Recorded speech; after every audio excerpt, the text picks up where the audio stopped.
breathe, Mary. Take a minute to breathe. Breathe in through the nose, out through the mouth. Couldn't tell you.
I can't wait to see what you do for my character, because it's literally whenever she shoots a bow, it's her pretty much shooting a toothpick.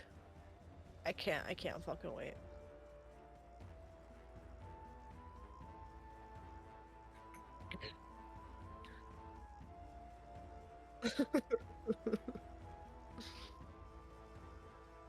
I mean, just have us introduce our character and like give you all the main details.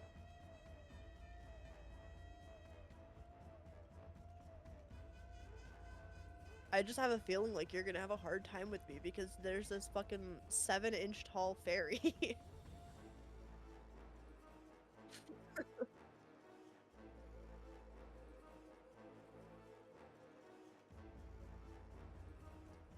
You're a 7-inch fairy. Dude, I fucking love it. I'm a 7-inch fairy that has a +6 in intimidation. I played. Do you know what's really funny? I played the exact same fairy once. All I did when I played a fairy was I sat on my companion's shoulder the entire time. And I just kept like just blasting everyone. Because I was some sort of charisma magic. I think I was a bard. So it was funny. It was very funny. Yeah, I'm a fairy rogue that has a +6 in intimidation. And I fucking love it. You only go for the eyes, nothing else.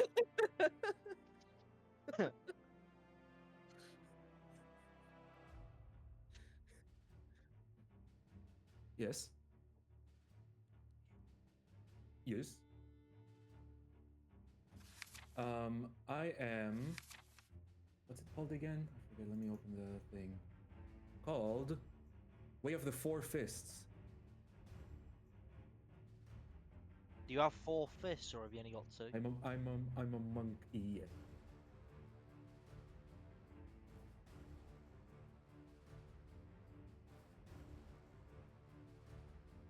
Maddox says that he's still upset that he was racially profiled.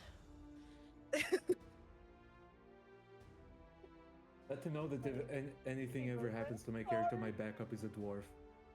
The only dwarf, and I can't. Okay, hold on, honey. No. Give her time. Like, give her time to fully like get into being a DM, and then maybe.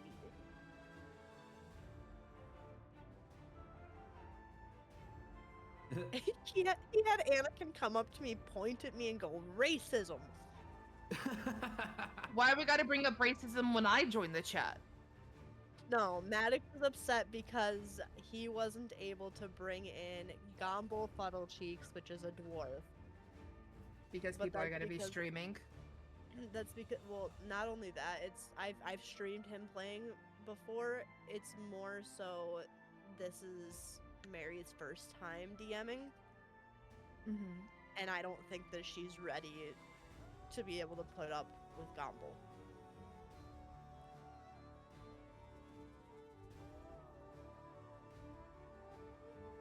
There can be far worse players, trust me. there are far worse players on this planet. I It's speak from experience. Andrew! Hi, friend. Sorry, I got really excited.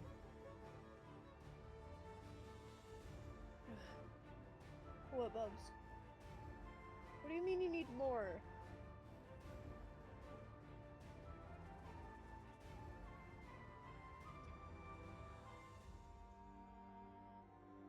Anakin, I don't think you're eating these properly. You're supposed to suck on it and then it's supposed to shoot down your throat. I've seen it all over TikTok. That's what happens. What are we talking about? No, we got those fucking jelly straws, and I mainly got them because on TikTok you would see people eating them, and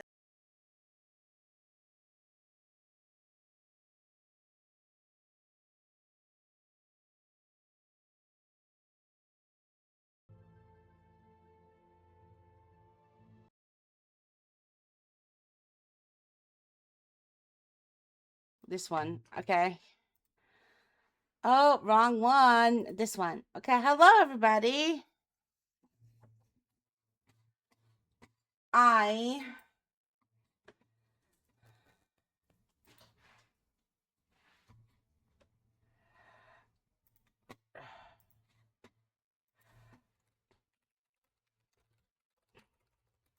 Sorry, we're working on a collab stream and we haven't done this in a while, so bear with us. I just turned on the share chat function. Right, okay. Hello everybody. I don't know if the music's too loud. Oh, you don't hear the music. There you go. Now you hear the music. I don't know if it's too loud though. Let me turn it down a slight little bit. I'm gonna have to use the bot because otherwise no one's gonna be able to hear it.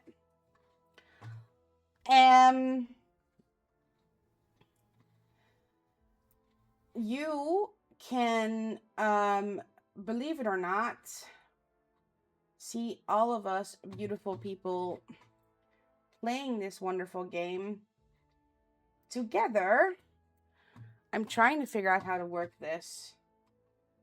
And to make sure that I have everything set up properly.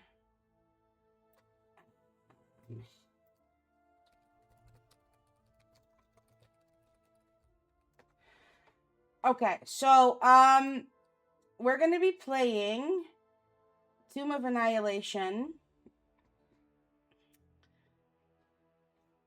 with a wonderful couple of people.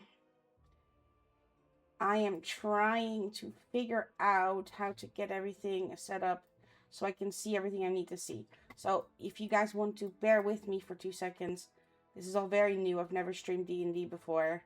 So give me 2 seconds so I can get everything set up properly so I know what to do and what to say and when to say it.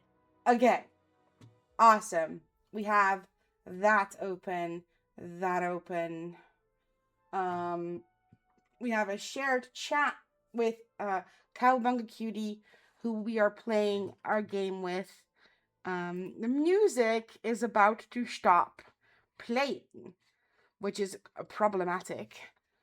I am going to start playing some bot music if I remember how to do it again. I think it's in this one, in an off topic. This is also new to me. But yeah, no. So I'm going to be DMing.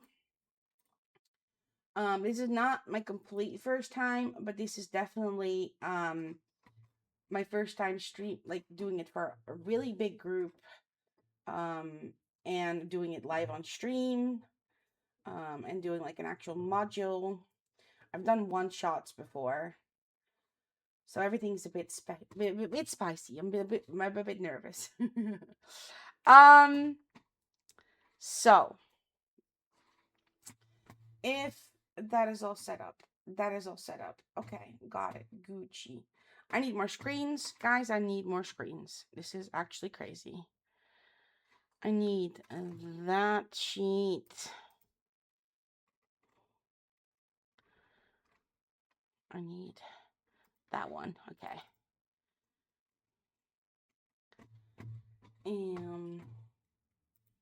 Hello, everybody. Hey, yos. Hello. Hey, everybody. Hi, Dr. Nick. Wrong universe. Thank you. Wrong universe. Okay. So, I am still very nervous. Okay. So, I'll turn my music off now. is everyone ready? As ready as we're ever gonna I be. think there's some complications, maybe possibly. What? What kind of Complication? complications? He cut out for me. I don't know what he said. There Get may be complicated. still complications with Oha. I don't know. Maybe. Maybe. What complications? No. Why'd you have to go and make things so So complicated? complicated.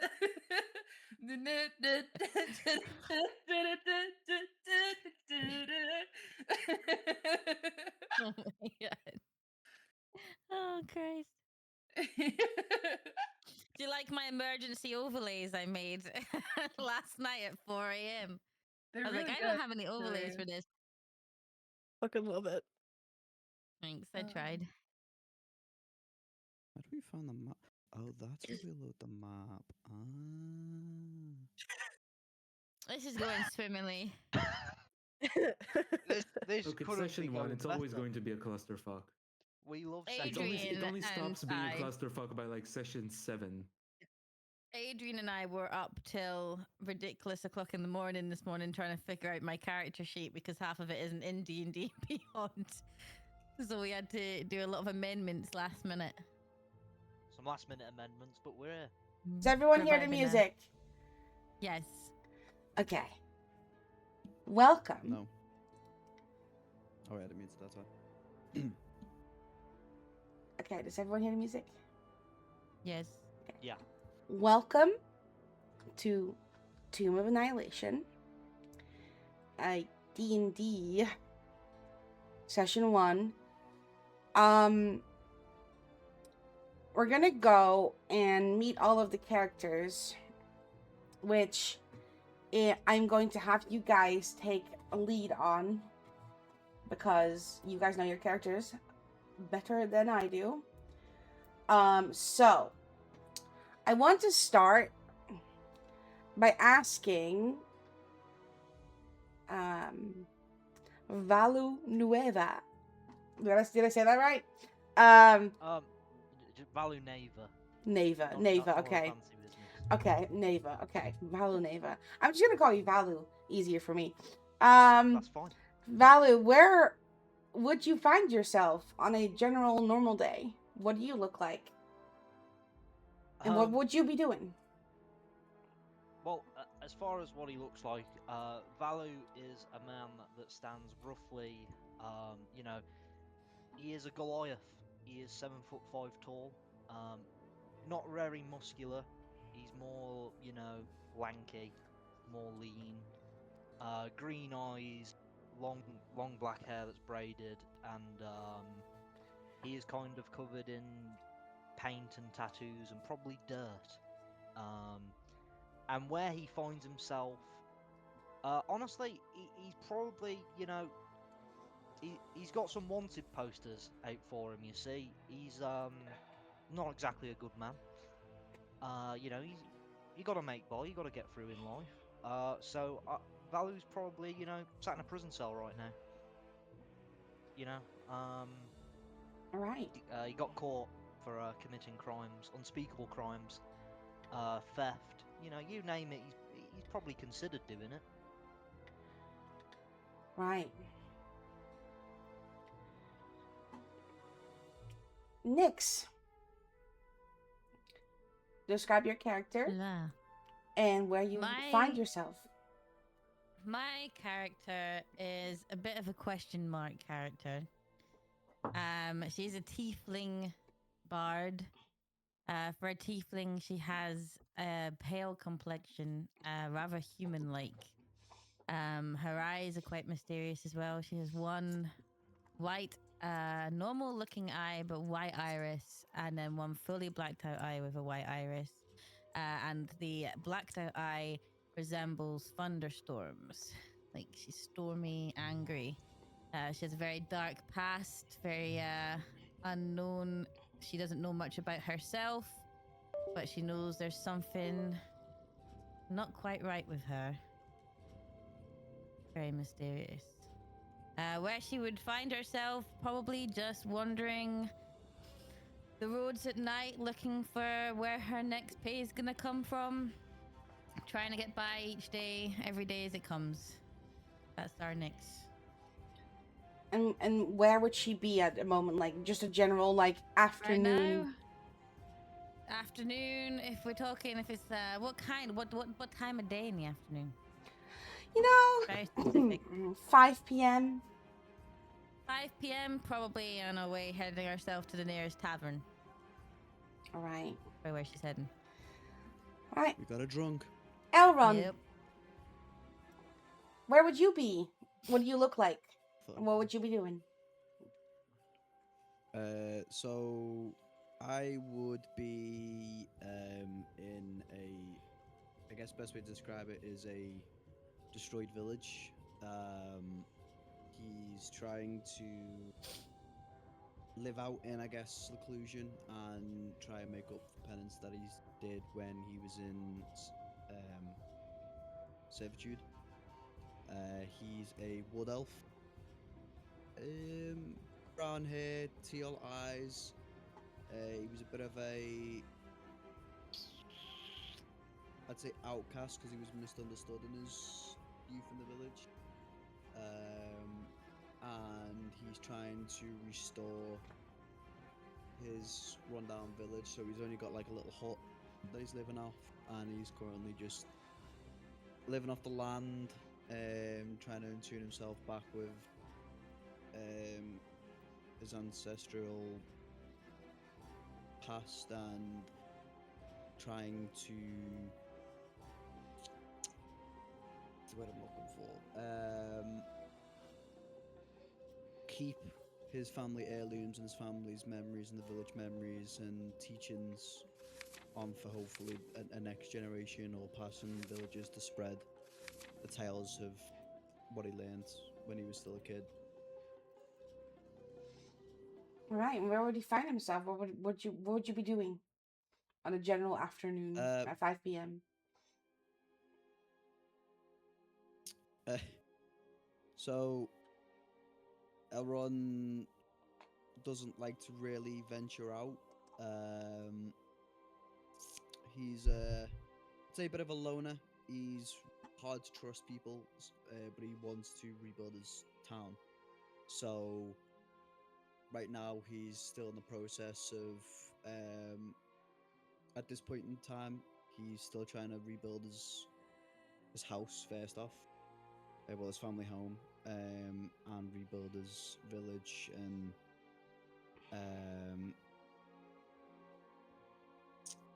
very broody is the best way to put it, is what he'd be doing. So he'd be in his own thoughts, try to remember some stuff, and he's got a bit of a temper, so he may build a house and possibly destroy it with an outburst, because he's got flashes of when he was in servitude to his former master.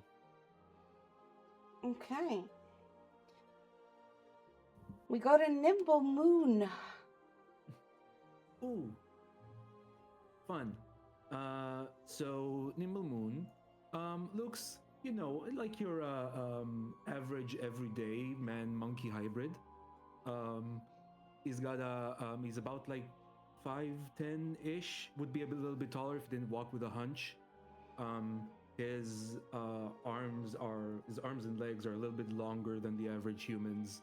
He's got this like long prehensile tail, and he's usually makes a habit of carrying a big stick with him where he goes. He's wearing kind of like very loose-fitting, like undyed cotton like pants and like a vest, kind of very minimal, very simple. On the average day, he would be wandering around the forest, maybe the edge of the nearby village, trying to find something to amuse himself with. But this is not quite an average day for him. No, because he had heard from a couple of village people that there's going to be like a big event or a party or a funeral or whatever at a city, a big city over to the west. It's called like Ocean Depth or Big Water or something like that. So he gathered a bunch of logs together and tied them with a rope, and he put it on the little stream that's flowing west, and he's slowly like drifting down it, very excited to get to whatever the hell that is, and all that excitement takes a lot out of you. So he's currently taking a nap. All right. Then we go over to Maeve.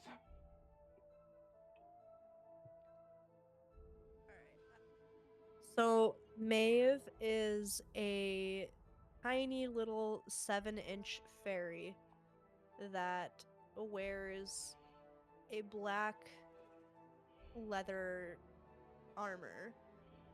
She has white hair that is pulled back into a ponytail, bright blue eyes. Her wings are like a pinkish color. And typically when she flies around, she leaves behind like this pink mist. She has a very, very hard time trusting people, kind of due to what happened in her past. When she was young, her family and all of her village people had disappeared just out of nowhere. Which she was upset at first, but then that sadness turned into anger, thinking that they abandoned her. She then did what she had to do to survive, all on her own. She had learned how to use a bow and arrow. She had went to the nearby village and had asked the blacksmith to make her a tiny little short sword, because her being 7 inches kind of can't hold up a normal short sword. As of right now, around maybe 5 o'clock in the afternoon, she would probably be inside of a random person's house in one of the villages nearby, and either stealing the small things that she could, or just making things super inconvenient for the person, like for the homeowner, whether it's moving all of their spoons to where they can't find them, or just being very inconvenient for her own joy. All right. And then I believe that these are their final party member, Eris. Hello. Hello. Where would you find yourself? What do you look like? What you doing? Eris is just like Maisie's character, a tiefling bard. Eris has a light blue to deep, like medium blue complexion. She has white eyes, and she has 2 symmetrical braids coming down underneath her horns. She has layered clothing tucked in underneath a corset, and she was previously a circus acrobat. She has no memory of her birth parents or anything like that, and she was originally, that's all she's known as the circus life. One day, tragedy struck, and her entire circus encampment was burned down, and the guardian that she knew passed away in the fire. So she's just been going from tavern to tavern, singing and performing for housing and food and board. So she's probably somewhere singing and flipping around like a dummy. All right. Playing a dulcimer, lyre, or pan flute. Right, thank you so much. Right, we pan back to the dimly lit, sorry, cell block. And right now it is quite dark. There's only a torch on the wall that's kind of flickering with light. And behind the door, we see a faint shadow of a cloaked figure, tall, black hair. And you hear, Valu, a door open, but not fast. It's almost like the door is being opened very carefully. What do you do? I think he's gonna look up towards the door and try and see what's going on. Who's this cloaked guy?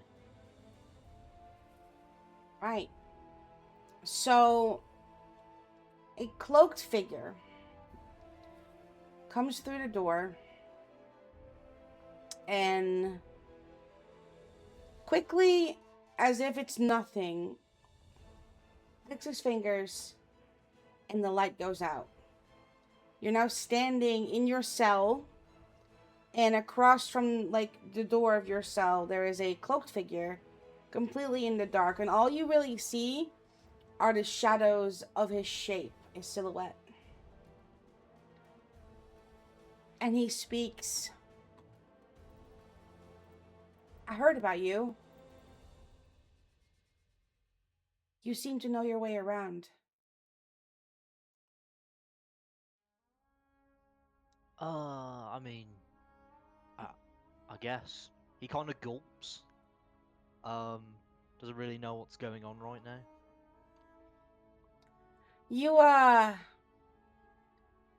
You can make yourself useful with a weapon or two, can't you?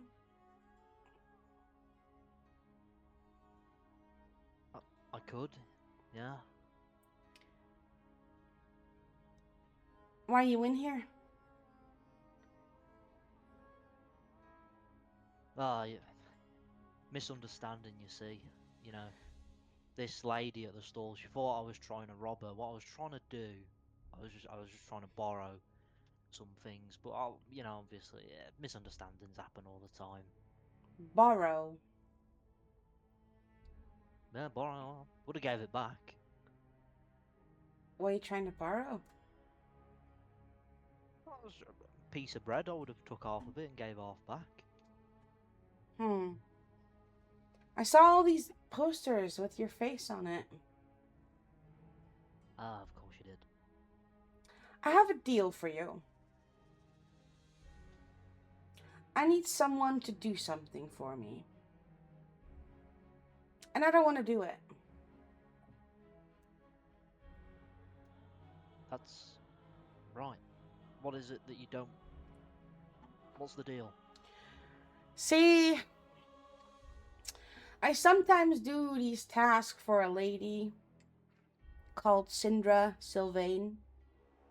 She's a mage, you see. She does lots of magic. And she talked about this curse. And she wants people to go figure it out and fix it. But I don't want to go down. I don't want to die. I've got enough to do here. So how about this? I get you out of this cell. And if you come back and fix this issue, I'll make all of this go away.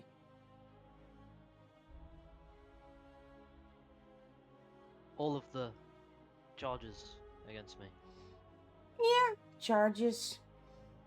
Maybe there's some people looking for you as well. And all I've got to do is just, figure out what's going on? You go meet this lady called Syndra Sylvain. Right. Right? And she'll tell you what to do. And the moment you come back and you find me, and don't worry, You don't really have to find me. I'll find you. I'll make all of this go away. You can live your life anew. Oh, if it was that simple, sure. Yeah, sure. I'll go speak to this lady. Sure. Where exactly do I find this lady? You go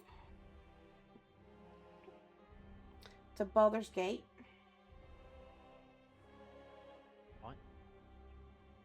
She'll be waiting for you at her house. Don't worry, you just ask around. Anyone will know how to get you there. Right. Well, sounds like you and me are going to be fantastic business partners because that is a great deal. All right. And he flicks his fingers, and slowly but surely, the door to your jail cell opens. He waves a hand, and your appearance changes. You appear a foot shorter, and you look like a guard. So you can walk just straight out. Now, don't Valu, linger. This won't last for long. Don't have to tell me twice. And with that, Valu will just he'll start heading out, getting out of this place.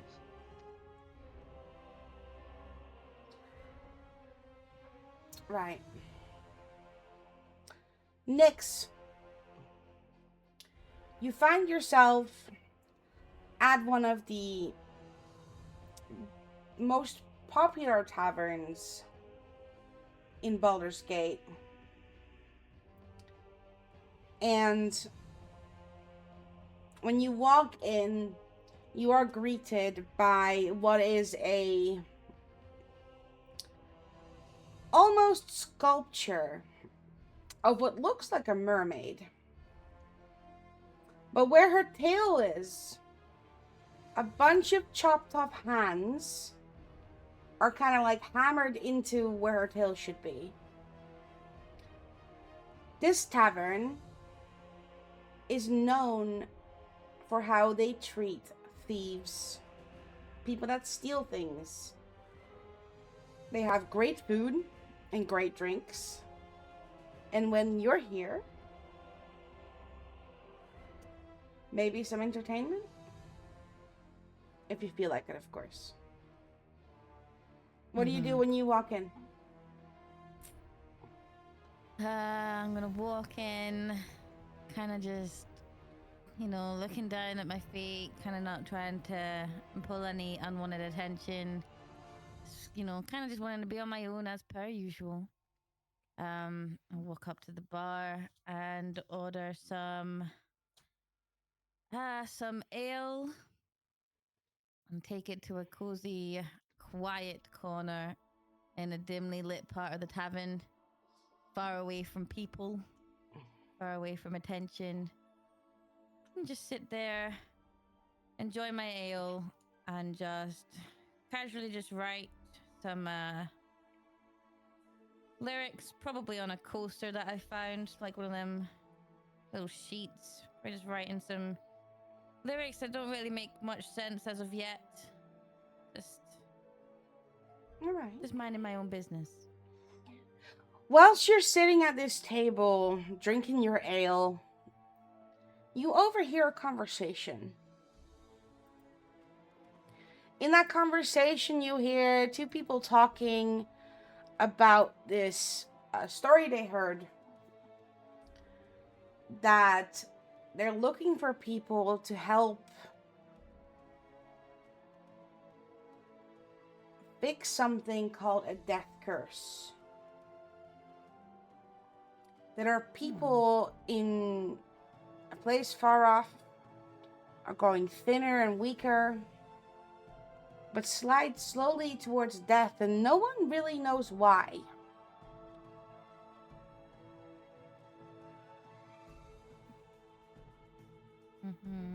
And you hear them just kind of have a conversation about how they are very confused about this. Do you try and listen in more? Or do you just go about your day? It's definitely piqued my interest. So I'm definitely trying to look inconspicuous, but also definitely listening to what they have to say. They say that in about half an hour, there's going to be an announcement made about this in the square just about, I don't know, like a 5-minute walk from here. And they're umming and ahhing about going because they feel like they're not really like strong. But they kind of want to know more about it.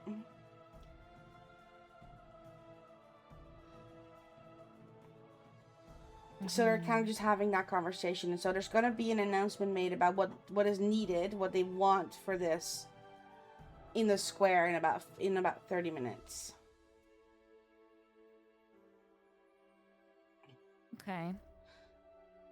I'll leave you with that for 2 seconds. Yeah. Nimble, you Yes. were drifting down a river. And you were taking a little nap. Yes. But that little nap maybe became more of a long sleep. Clearly, you were very tired from all of the Usually do. rowing you've been doing, or paddling, I should say. And you're laying on your, on your rafts, and you hear a thunk sound, like you're hitting something. And you're like, that can't be. I'm on a river. There's no buildings on a river. And when you look up, you see you are indeed bumping into a dock.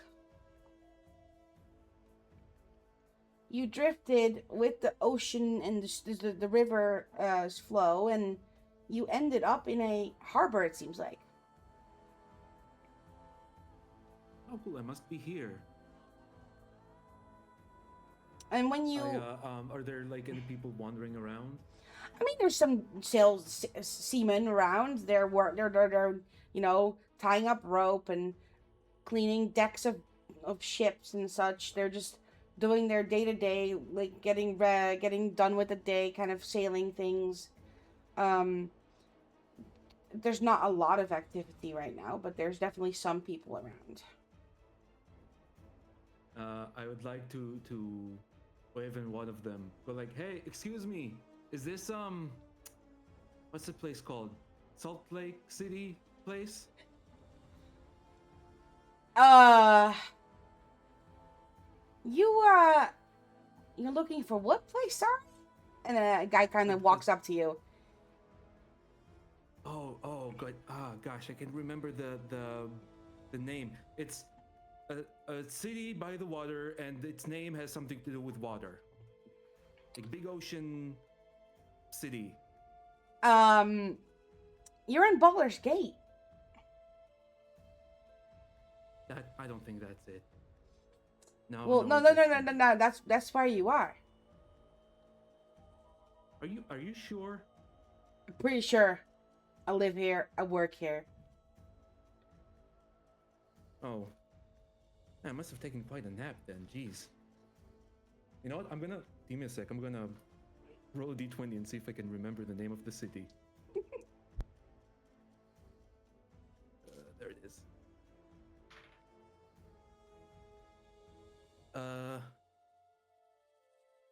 You see his Nimble's face kind of furrows for a little, stinging really hard. Then he like snaps his fingers and goes, Waterdeep, that's the name I was thinking of. Waterdeep. Yeah, that's a bit yes. further north. How do I drift south though? I don't understand. I don't know. I've never heard of this. Would you say this place was? Stone Door? Baldur's Gate. Baldur's Gate. Never heard of it before. I'm gonna go and explore around. Thank you. And I just like walk off in a random direction. All right, awesome. Thank you so much. Okay, we pan over to a woodsy village. I am going to assume. This is me being a completely professional and prepared, guys. Elron, you're standing in the middle of what is supposed to be your house. Can you describe what it looks like to me? Think of a so it's oh god. The house itself, or like the area surrounding? The state the house is in, mostly. Okay, so the house is going to be a fully wooden with a greeny life around it, so it's looks like the nature itself is trying to reclaim the house. There's markings that looks like from a battle, in a sense. It's gonna look run down but well preserved, run down wooden cabin. With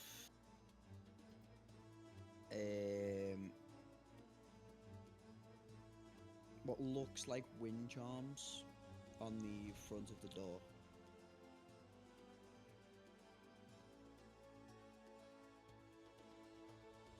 Okay. So you're standing outside of your house looking at the front entrance and the walls and thinking about how you can, fix it up a bit more and what you're going to be doing to fix up the city, the town you live in, the village you live in.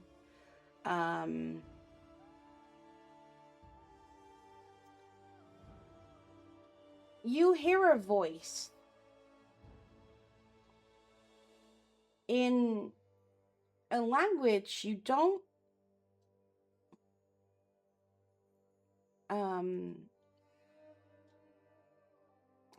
oh shit, how do I say this? A language you have come to associate with only one thing.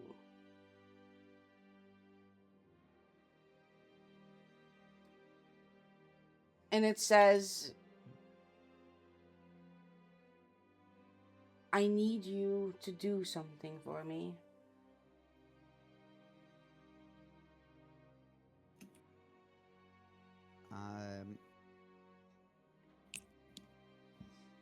What is this something you need?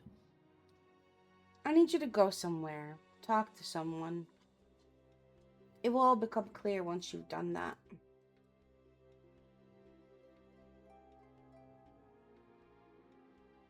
Why should I leave my home, my solidarity to help you? You feel a sense of power on the back of your neck.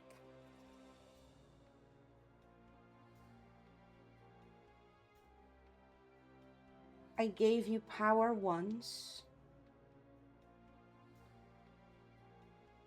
You use this power. You help me, I help you. That was the deal we made.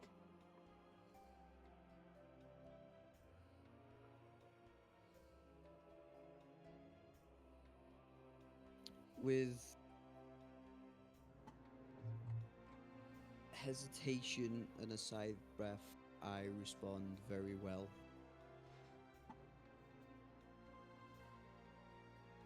Right. Go to Baldur's Gate. Find Sindra Sylvain.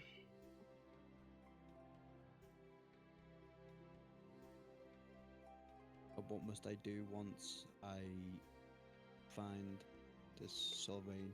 Like I said, once you find Sindra Sylvain, it will all become clear why I need you to do this for me. and the pressure on your neck kind of relieves, and you feel a kind of warmth that kind of encompasses like the crown of your head, almost. Like I said, I'll be there. I'll help. But I need you to do this for me.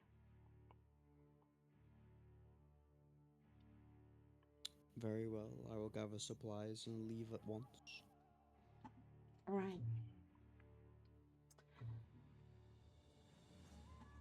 We now go back to Baldur's Gate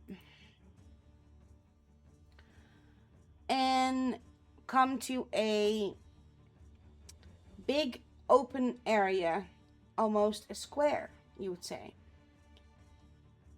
And in this square,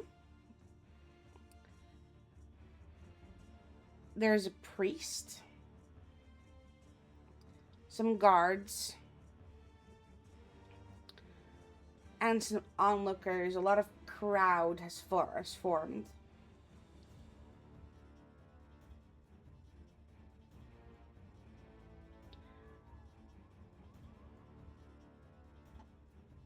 Nimble, you found yourself wandering through Baldur's Gate, and you stumble onto this scene. Kind of wandering. There's a bunch of people standing around, kind of yelling at each other, talking. There's a priest that looks very worried. There's some guards around. Does not look like the party you were expecting.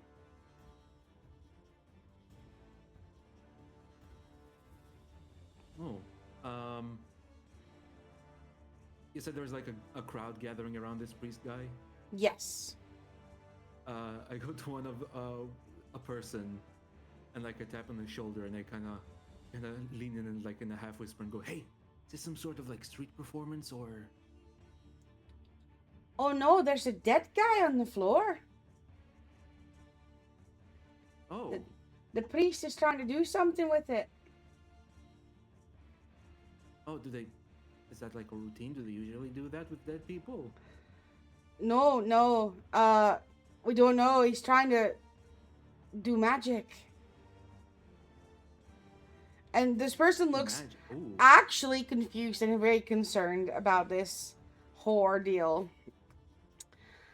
And I will leave you there for a minute to wonder what is going on.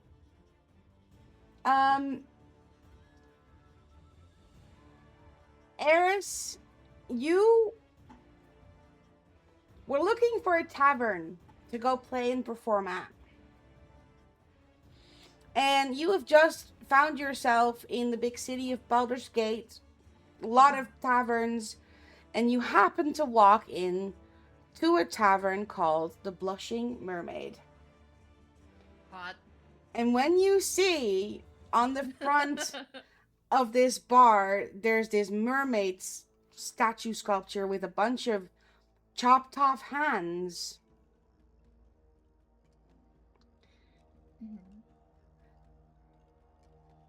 You don't know exactly what you walked in on, but it looks very comfy and cozy, and there's a lot of people drinking and having a great time.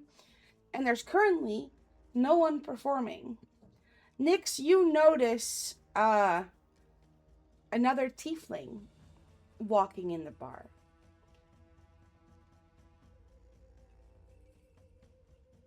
Yep. In good old Nyx fashion, I am gonna ignore the presence of the tiefling. You guys are very antisocial.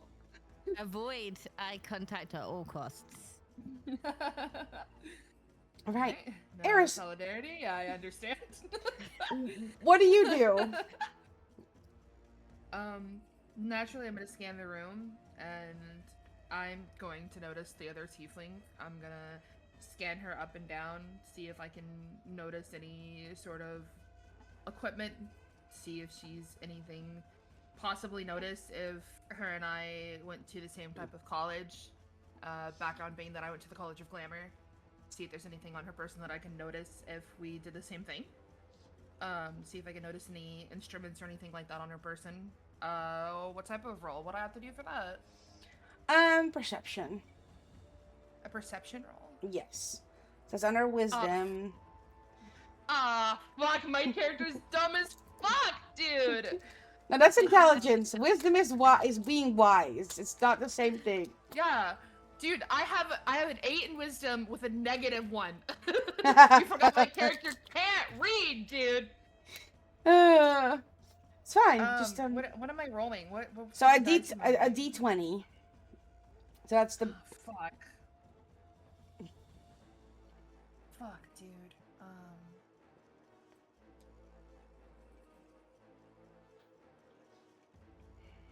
Street starts versus. Oh, sorry. I rolled a 2! you notice there's people in this bar. A bunch of people in all kinds of seats. You don't particularly notice anything specific about anyone. Okay, cool. In that case, I'm gonna walk up. Is there a bartender that I notice? Of course, there's a portly gentleman rubbing a glass. He's got a mustache, a very nice mustache, like a very like curled around his face. Like, is it fluffy? It's fluffy, and it comes like just below. Hell yeah! It comes down just below his chin too. Like, it's very, very long and luscious. And he's just cleaning a glass out. He's just standing there, having like listening in on conversations, perhaps offering up a wisdom or two. And when you walk up to the bar, and he's like, "Good afternoon. How can I serve you today?"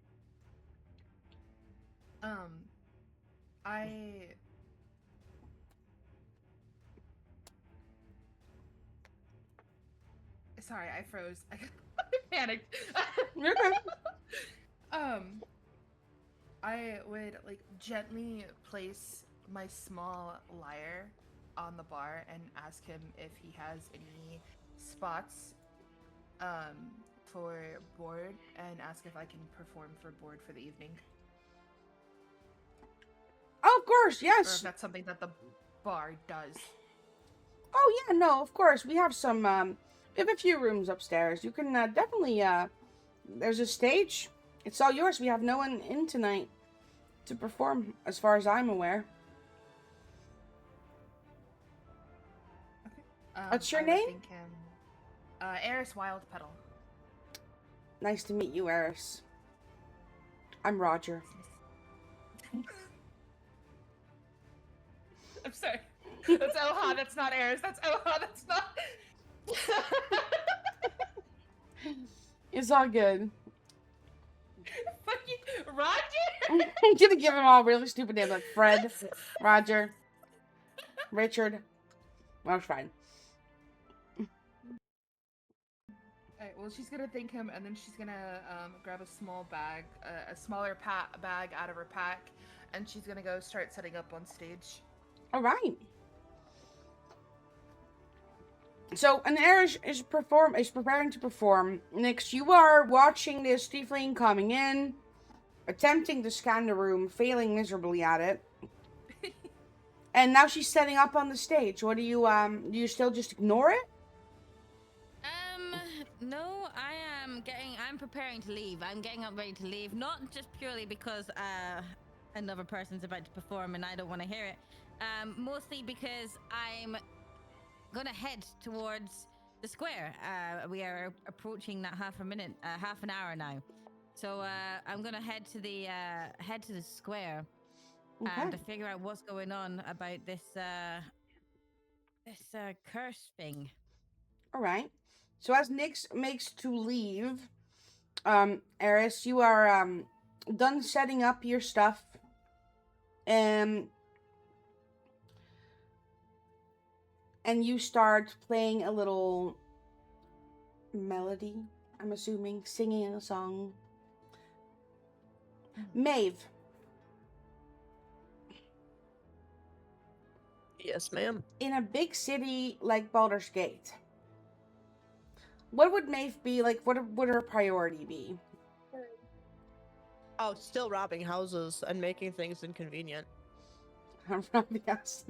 Okay. um. Okay. You are a small creature, tiny, some would say, and you are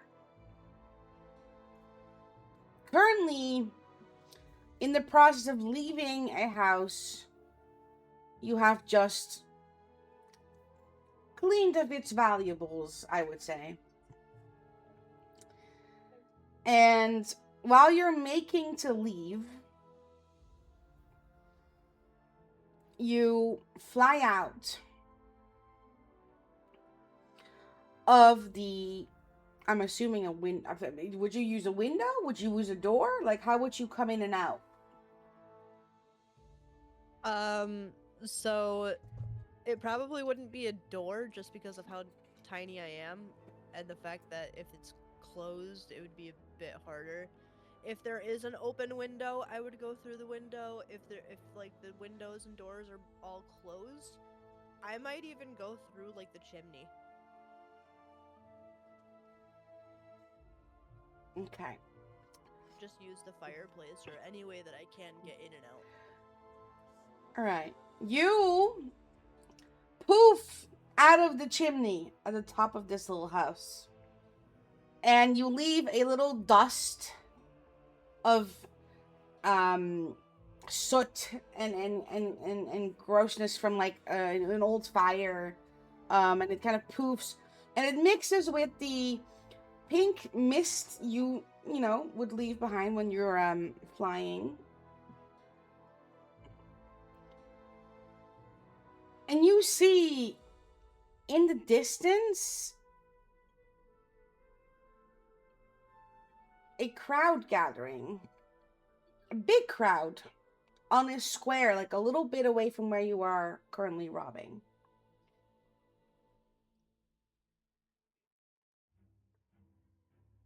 What will you do?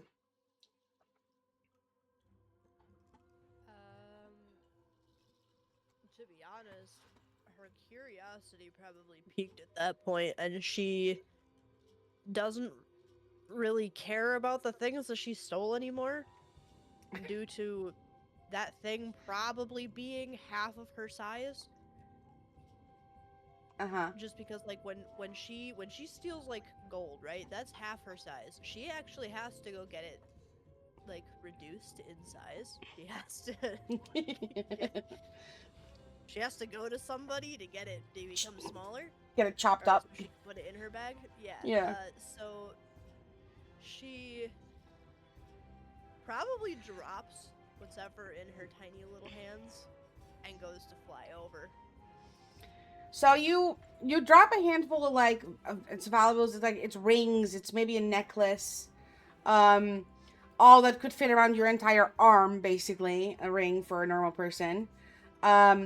You drop it. It clings off the roof. It falls down. This person's gonna be very confused when they find a ring when they clean their gutters. And you start flying towards the crowd.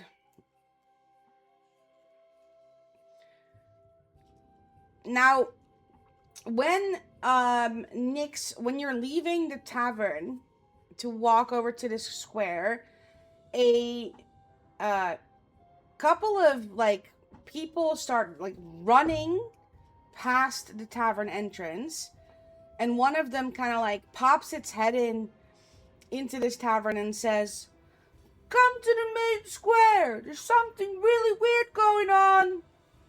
To everyone in the bar. And you're already on your way there, so you just keep walking. The bartender kind of looks a little disgruntled about this and tries to calm some people down, but at least half of the patrons get up and kind of just like make their way towards the door. Eris, you hear this too. What do? Do you keep playing music or are you interested? I take my lute and I follow and I provide background music, including dramatic effect. Okay. Right. So we all gather around this big square that is now filled to the brim with a bunch of people. There's a couple of more priests there now. The guards are like kind of standing around the sides and in the middle and the front. And there's some guards kind of surrounding almost looks like a statue, but in front of the statue there's a priest huddled over what looks like a person, but they're very thin, almost skin and bones, and they are seemingly lifeless. Now, Nimble, you were already here. By this time, would you have pushed yourself forward into the crowd, or would you have stayed at a distance?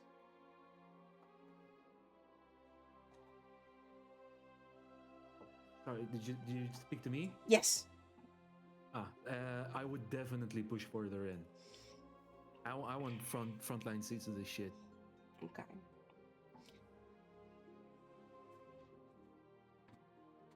The priest starts raising his voice and says, "Right, people, just give me some space." And he kind of moves for people to give him a little bit more room to work. And he starts what looks like performing a ritual. Everyone that is either, I'm just gonna assume everyone has gathered at the square now. Everyone that is at the square, which is Nyx, Eris, Nimble, and Maeve. If you want to roll an Arcana check, you can. East. I love rolling for Arcana checks. I suck so bad at those. Same. knows? Hang on, I need to familiarize myself. That's a D12. 18. Nice. How do I roll with modifiers, this but- thing? Oh my god, I also rolled an 18. Oh, On this? Do I you roll rolled this? a On 19, your but on add your minus screen, one. you can roll on your screen. 4. Okay, does it Uh, not How did I do put on it the in? on the game? An Arcana is a what type? That's an Intelligence. If you know your modifier, Lily, you can roll in the VTT map thingy that everyone can see the map in. Is that a D20 How- or how that's do a I do that? 12, right? It's a D20. Or just click on Arcana in your Oh. sheet and it should roll it for us as well on my It As a did screen. on general my rule sheet, of but I thumb, don't see it. if a dice is not like specified, it's a D20. Yeah, basically. There should be a log on the side of your sheet that shows you what you rolled. Yeah, on my sheet, but how do I get it to reflect? Because obviously sharing my stream, they're not seeing my sheet. So how do I get? Because we had it last time where we could have stuff on screen, right? Yeah, are you in the did you open the campaign on D&D Beyond? Yeah. Mhm. Oh, hang on. Here we go. Game log. Is that it? Yes. With my Yeah, and then you would modifier, just I click rolled the a roll 16. dice down Okay, I'm below gonna and- roll again then. 'Cause I want it in here. How do I roll in here though? I don't understand. Sorry, I'm very. I'm not educated in the It's okay. in the D&D So- Beyond rolling thing. So there's you have your modifier on your sheet, right? You know how much you can add to a D20 roll? Yes. Okay. You go in the game log and it should say on the bottom roll dice. And then you click the Yes. D20. D20. Yep. I click the D20. Oh, make sure you roll to everyone. There's the one person and 3 people. Make sure you click on the roll to everyone. Yeah. And how do I do my modifier, or do I just add that You myself? just add that yourself. They have to add it Okay. yourself. Okay. All right. So it'll be a 6 because I have a +1. Okay, so we have a 6, we have an 18. What was the rest roll? Shit, 6. With my modifier, I got a 16. 16, okay. And Nimble, sorry, one more time. 18. 18. Okay. Damn. Right. Oh, Okay. I rolled a 19, the first roll of the campaign. Nice. Downhill from You here. have a negative modifier. Okay. So, I'm It can't dumb. go on like this. Maeve, I'm a monkey. Me too, man. Nimble, and Eris, you all notice that he is performing a ritual of divine magic, and he is drawing runes around the body with his hands, and you see kind of like glyphs glowing around the body. Nix, you do see the glyphs. You don't necessarily know it's divine magic, but you can see he's casting something. And Nimble and Maeve, you guys recognize this is very rare resurrection magic. You don't know what spell. He's focusing very deeply on this spell. You hear him chanting some words, and everyone in the square quiets down, like they're all holding their breath. And when he's done with this ritual, he seems pleased. Like he's like, oh, look, I did it. It was successful. But then the magic fizzles out. Nothing happens. And the person on the ground stays dead. Can I do a intelligence check for the area to see if that's something that's like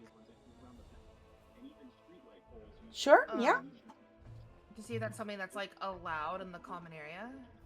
Yeah, go ahead. Roll me an intelligence. Just straight blank intelligence. I rolled a nat 20. Nice. You know that in Baldur's Gate, while it's not very common for resurrection rituals to be done in an open square, it is definitely not forbidden magic. And it looks like it was done out of urgency and almost out of necessity. Like they were trying to figure something out. Does the person that they tried to resurrect, does he look like a man of nobility? Like a king or something? No. It is a well-known local figure. He looks more like a tradesman, like someone that was very well off. Did a lot of business in Baldur's Gate and with Waterdeep and a bunch of other big cities around the Sword Coast and Faerun. Not nobility though, but he definitely looked like they were very much trying to get this man back up. What? Is anyone here? No, no one here is from Baldur's Gate, right? Nope. No, okay.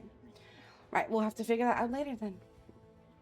I feel like Maeve, being the fucking cocky person she is, she's just gonna yell down at the priest and be like, "Hey, buddy, I think you did that wrong." The priest looks up, kind of in surprise, tries to pinpoint where the voice came from, squints, and kind of lands his gaze on you and says, "What do you mean I did it wrong? I know my magic. Are you a cleric, little one?" She goes, "No, but I could tell you were trying to resurrect him, and he's still dead, so I don't think you did it right." Right.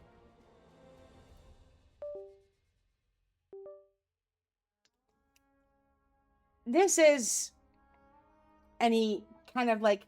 He almost looks a bit like... annoyed with you at this point.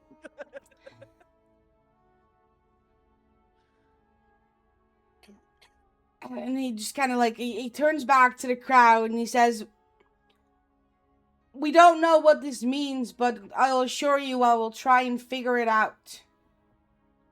I'm going to speak to the mages of the city and see if we can understand why this has happened. After that, Eris just plays on her lute. "Dun-dun-dun-dun." And he kind of ushers to the guards to like try and clear the square a bit more, and some of them start like wrapping up this dead body in these nice linen fabrics and just like start carrying the body back off to the church this priest works at. And the priest Softly in the lingers. distance, you just hear 21 Guns by Green Day playing. Oh my god. Sorry. I've been sorry. The priest lingers a little bit. And you guys notice that a bunch of the people around you are starting to like kind of like, you know, become little pockets of people that are still talking. Some people are still going back to where they were, like they're going back to taverns, they're going back to their houses. But everyone seems to be in like little pockets of people, and you overhear people speak about this man that is dead. And he said, it was he was resurrected like a couple years ago. But he died and they brought him back. And then today he just collapsed. Out of nowhere, like it was undone. And now it won't work. And you all kind of hear that in different variations across the square. Does anyone make a note to walk over to the priest? Or are you guys just standing around in your own little things listening to people? Ooh, I want to walk over to the priest. I want to walk over. I'm gonna put a hand on his shoulder, and I go, "Don't worry, buddy. You'll get it next time." And he looks Also, at you when he. over Okay. Monkey Man. He looks at you, and he's at first very much like taken aback, because people of your background aren't very common around here. And he looks at your hand on his shoulder, and he's kind of like, I sure do hope so, buddy. This has never happened to me before, and I don't know what to do about it. I need to go speak to Syndra. And he kind of just mumbles to himself. I look around me and see someone is like looking in our direction. Is anyone looking at the fucking monkey talking to the priest? I don't know. Is anyone looking at the monkey talking to the priest? There he is. I mean, I think Eris we is all right are. there with him. Yeah, I'm definitely looking. I just like look at the three of you and I go like, oh, he called me buddy, not creature or anything. He just called me buddy. Eris just kind of like tilts her head slightly to one side, and she's like, Also, nobody threw anything at me yet. Isn't that cool? I mean, yeah, guy. That's You're so... you're just like a normal person.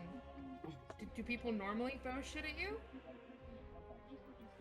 What do you mean normal person? You just like, I've never seen a guy with a tail before. Oh, I've seen lots of them. My uncle used to have one. Really? Yeah. Wow. What happened to his tail? He died in a fire. Oh, that's a shame. Yeah. Maybe happy that's why. about it. Maybe that's why people like me are so rare. We are covered in hair. It's very flammable. I mean, I'm gonna look at Ares and be like, just looking at her as if to say, are you forgetting you have a tail yourself, or like just ignoring that fact? Eris is gonna like catch the eye contact and then look down at Nyx's tail and then like freeze as if a cat has been like caught in the act, and then look down at her tail and then look back at Nyx and then look at Nyx's tail. I feel like we have two very self-conscious, shy bards in the party, and I don't know how to feel about Well, it. I see this what she's doing there, and I just walk a little bit closer to her, and I'd be like, "Yeah, you have a tail." And then Eris is just gonna like gently like tuck 3 fingers behind her right horn as if she's scratching the back of her head and like embarrassingly like laugh it off. Yeah, sorry. I usually tuck it. I usually am like performing, so I tuck it so it doesn't get in the way. Right. Okay. Okay. You know, There's I a don't lot of want new to. information to process. It gets in the way of the net, you know? Like I don't want it getting stuck or like ripped off, you know? Sure. I 100% know. I'm It from is the mine to hold circus. things. Okay. It can Good hold for you. stuff? Yeah. Can't yours? I don't know, I never tried. Can yours hold stuff? And then she turns to Nyx. I can't say I've tried. I'm gonna sit down on the ground and I'm gonna scratch my head with my foot. Eris is like Very looking confused. at Nimble, like very like open mouth, like very like kind of rude, shockingly. Like she doesn't mean it to be in a rude way, and like it's very like genuinely she doesn't understand that she's being rude.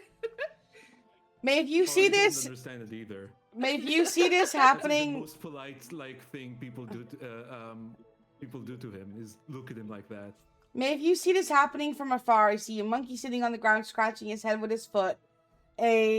One gaping, open-mouthed tiefling looking very shocked at this monkey, and one tiefling that I feel like standing there like she is slightly intrigued and slightly kind of doesn't want to be there, but is too intrigued to like stay to leave the conversation just yet.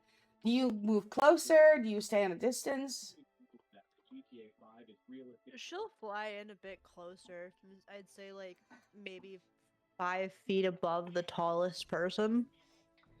And kind of just sit there, arms crossed over her chest and kind of laughing to herself at this poor little tiefling that is in absolute shock and disgust with this monkey man that is scratching his head with his foot. Make a note to the party out of the campaign about Eris. Sure. She has literally only been around elves and halflings her entire life. She did not know that other races has ever existed. So the fact that Nyx looks just like her to an extent is astonishing. She's never seen another tiefling. She's finally out of her out of the little town she came from. She's a sheltered little baby. Right. So, Nyx, you notice, slightly above your head, a fluttering of wings. I'm gonna look up and kind of just feel like I'm just like, you know, when you've got like a fly that's annoying you, and just kind of swiping my hands a little bit, just like, what the fuck is that? Getting quite irritated because I have a low patience. You notice a tiny fairy above your head. I'm like, what the fuck? Hi? Little thing? Okay, the little thing is crazy, ma'am. I'm a fairy. I'm not. I have a massive, like, surprised face that this little thing is speaking to me right now, just like calling me ma'am, and just like, just speechless. Just honestly, just like this day is turning out to be quite weird. Right. Now, you're all standing kind of like gathered together in this crowd, and the priest still looking very befuddled and like confused, looks at you guys. Confuzzled, if you will. Confuzzled, if you will, yes. He looks at you guys and, Are you guys adventurers?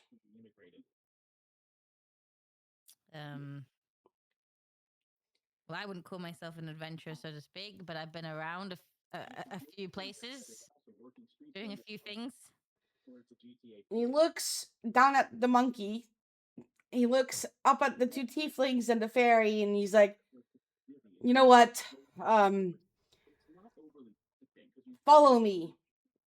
And he doesn't wait for you guys to respond. He just starts walking, and in a pace where he expects you guys to just follow behind him. What do you guys do? I shrug and say fuck it, and I follow after. I've had a few drinks, so I'm a bit like, yeah, whatever, fine. Harris screams, "Whoa, guy!" and starts stumbling along after the lady that looks kind of like her. I think Nick says a fangirl.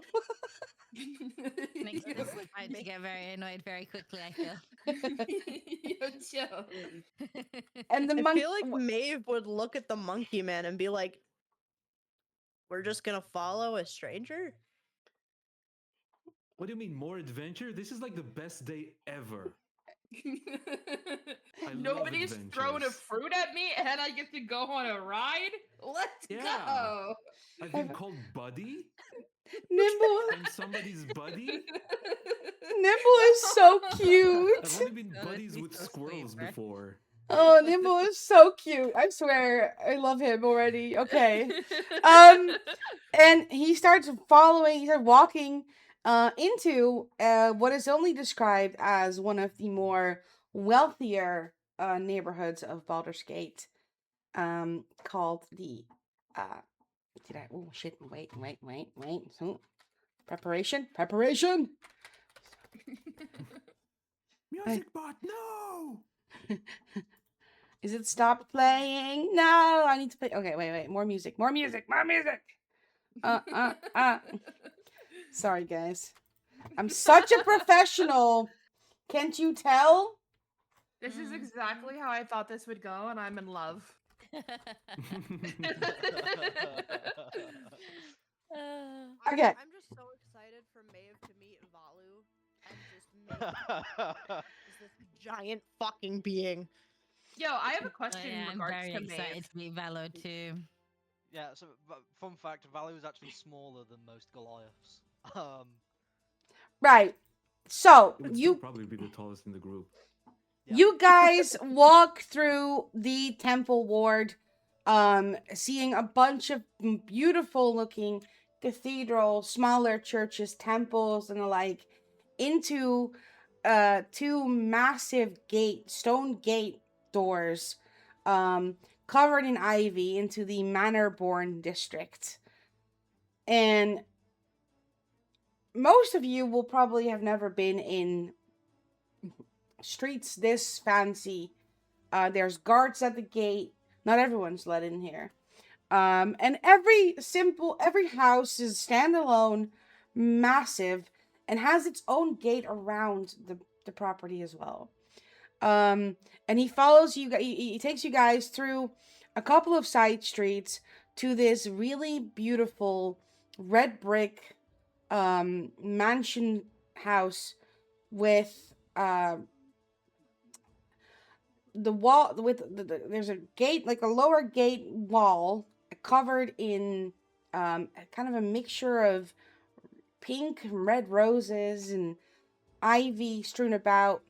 And he opens his little gate and he says, go in here. I think you guys may be able to help. And at that point, Valu and Elron, you guys have been traveling for quite a while since you got your messages. And you guys each coming from different directions with your instructions see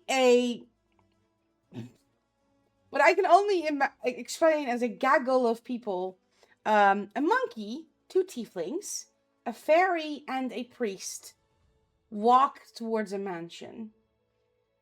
It's sort of a really weird joke. It's a really weird joke. And they seem to be going there with a purpose, and you guys have been told by the various people you've asked along the way that that's the house you are supposed to be at. Do you join the group? Do you wait for them to enter and then go after? What do you do? Valu looks at the group, then looks at the mansion, then back at the group, and he says, "I think I've got the wrong house." Wait, I have a question. Yes. How genuinely, like character sheet wise, how big is Valu? He's 7'5". Did you know that you are 4 feet taller than Eris? I now know. I now know that. Because in 5e, a small sized tiefling is 2 to 4 feet tall. Oh my god. Yep. Right. I hate to be the bearer of bad news, but can we just put a pause real quick? 'Cause I need to go do something for 2 seconds. 2 Yeah, seconds. you're fine, love. Okay. Right. I will not be long. Take Just a try not to small involve break. We'll me. go into recess. Okay, We'll go recess, into a that sounds break. good. A tiny break. We love breaks. Because it means I can get snacks. I love snacks. Snack Did break. you guys yeah. know that Valu is 6.8 feet taller? That than leads me Maeve? to a follow-up question. Maeve, when it comes to crossing terrain, instead of flying, could you just like ride on somebody's head or shoulders? If I so Yeah. choose, yeah. But I'm tiny. I probably have to hold on to some like strands of hair, but yeah, I. well, you could, well, like if you made friends with like Eris, you could just ride upon her horns. Yep. So imagine this, okay? There's a joke there. Shut up, Ben. He's done Okay. it again. He's fucking done it again. Just admit it. You wanted to pull on your head.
I am Can back. you pick up a marshmallow? Yes, then you can pick up Maeve. Pretty much. And after the break, a Can you pick random up an Jurassic. action figure? No, Luke. Oh no, I know what Maeve has to do to get her coins to be tiny. She just needs to bring it to somebody that can reduce or use the reduce spell. There you go. And then when she needs to turn it in, somebody has to use the large spell to make it normal. Hey, you make small? Yes. Now you make big. Thank you.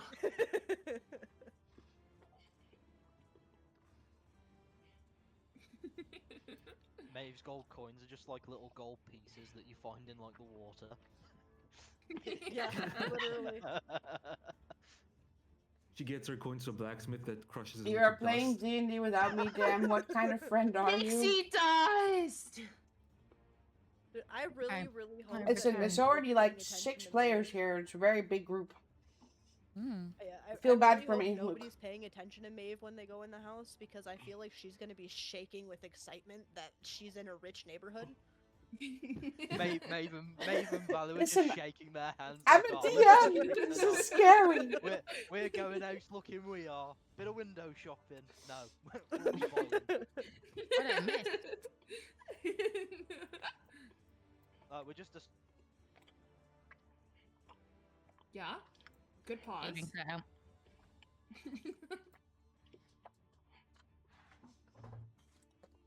Okay, Who's gonna notice? are we all back yet? Probably not. Let me Yeah. check. I'm back. I never guessed. Adrian was here until he disappeared.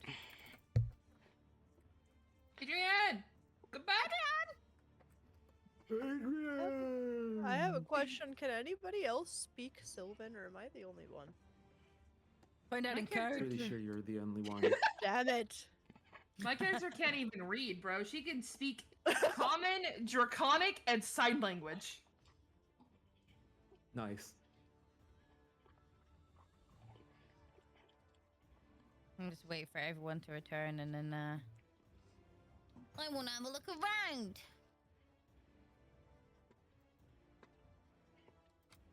Maeve can't look around because if she looks around, something. Yo, did this raggedy bitch close my ticket? Oh. We leaking universes here, bruh. No. Not even talking about BT. Completely different universe. Yep. Wow. Thank you so much for the follow. Welcome in. Thank you for the follow. Something like a tar on the floor. Oh, It's she's very singing the bard singing. PogChamp of you. Yo, Drop him dead. Thank you so much for the follow. Welcome I feel like- in. I feel like there's too many people in this party that are all very much antisocial, and it's going to be very interesting. I love being Fine, I'll be antisocial. social enough for all of us. That's God, I didn't know true. the kobold that was Yo, antisocial. Nimble and Eris are gonna be fucking besties, dog. Hell yeah. Well, if everything goes according to plan, he's going to be everyone's bestie. Nimble is like literally cuteness personified in a monkey, and I love it. Who are we still waiting for? Can't wait for him to kill Yeah. someone. Adrian, are you back No, yet? I'm here. Okay. I'm back. He's here. Yeah, let me finish eating this bit of food, and then I'll start talking again. Okay. We having a munch on. I will be having to think about making some food in a second. But it'll be brief. It'll be a brief 5 minutes. It's that time of the night. Oh my gosh! Thank you so much for the sub! Is my fucking primary line me? God damn it, I'm autistic. You would tear your city down, lore. Okay. Thank you so much for that sub. I'm muchly appreciative of that. Good English. Muchly I'm really proud appreciative. of you, and I think you're doing great. You're super pretty, and you have a nice butt. Okay. We go back. We move back into the universe of Faerun, where we have nice booties, but even nicer jewelry. Right. Yeah. You have all been invited to the home of Sindra Sylvain, a retired adventurer and merchant. A uniformed attendant leads you up a grand staircase to the 3rd floor, then ushers you into a wood-paneled room with a fireplace, comfortable chairs, and a heavy table bearing goblets and bottles of wine. The darkly paneled walls are hung with maps and sea charts. Racks, shelves, and cabinets hold hundreds more rolled-up maps and charts. A person is seated in an overstuffed chair near the fire. You can't discern a gender, because only the person's head emerges from under a heavy blanket draped over the chair, and an embroidered hood and silver mask conceal the wearer's face. Even the person's dry, raspy voice provides no clue. Help yourselves to wine, and seat yourselves, friends. I hope I may call you that. Me too. And I grab the wine bottle and I start drinking right out of the bottle. Don't have to tell me twice about some wine. Just swipes the glass, sits down, and enjoys her wine. Right. Is there like a chandelier in there at all? Yeah. And a fireplace with a really nice, like, wide kind of like shelf on top. Mantle. There's mantle, yes. Thank you. I am very good at English, okay? Okay. Monkey's gonna be the first one dead. The monkey's going down. I could never. He's too sweet. Okay.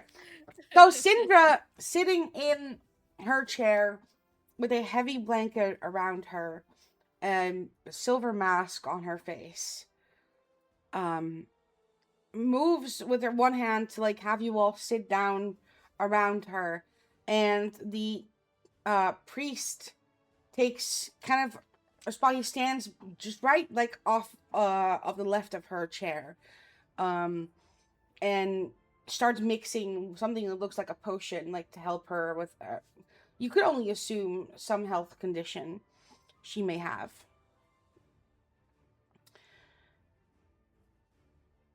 You've come to help, I presume? And she looks at all of you in the room.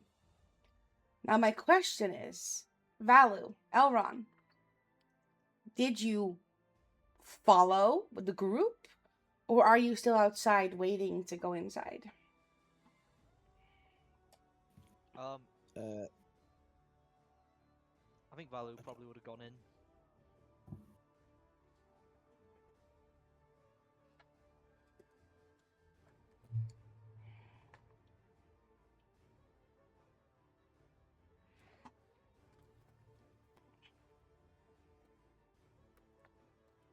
Did our dungeon master die? No, I'm waiting for Elron to Okay. speak.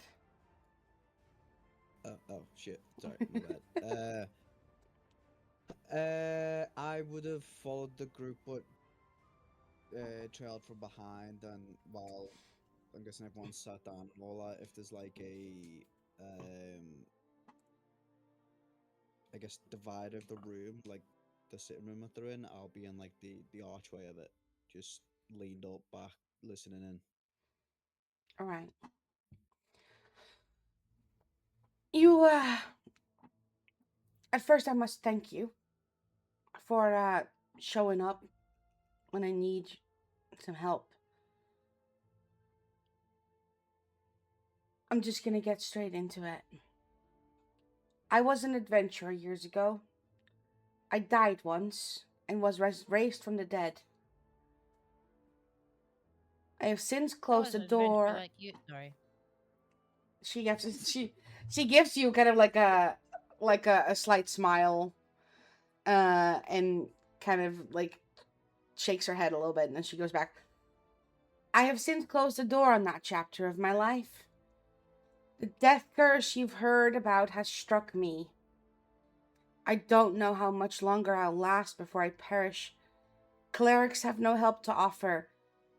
And she kind of clutches the priest's hand that's next to her. Like, she doesn't blame him. Like, but they can't help her.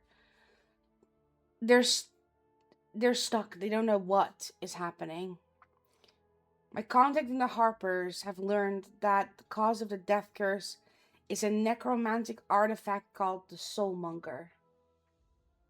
According to their sources, the Soulmonger is somewhere in Chult. Chult is a peninsula ringed with mountains and choked with rainforests. Enormous reptiles, savage goblins, and an army of undead prowl its jungles and ruins. Mapping the place has always been nigh impossible, and nothing is known about the region's current geography beyond a few miles from the coast.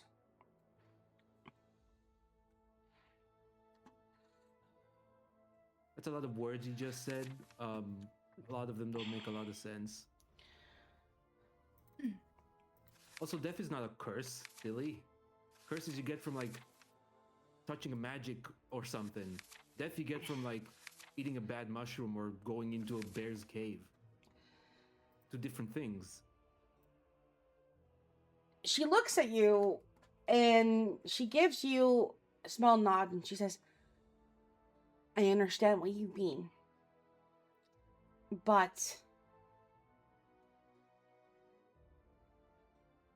this curse seems to be undoing any form of resurrection magic.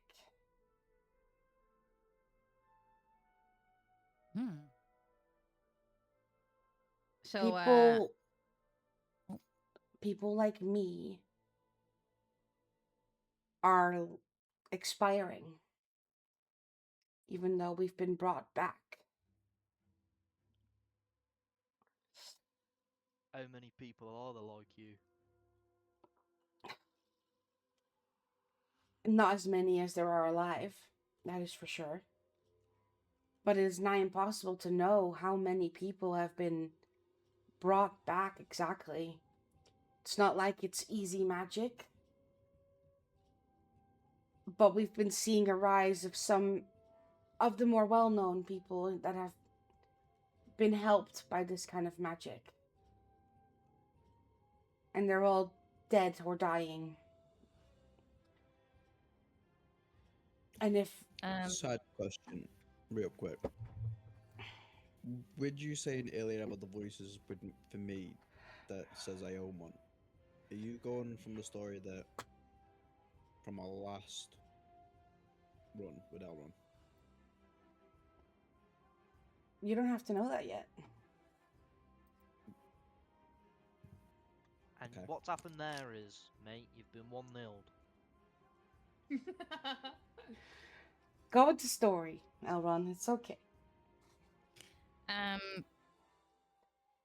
Well, Nyx is sat there swirling her wine. Quite, quite giddy. She's had a few now. She had a few in a tavern. She's now having a glass of wine. Life is, exciting right now for her for a change, because that's what alcohol does.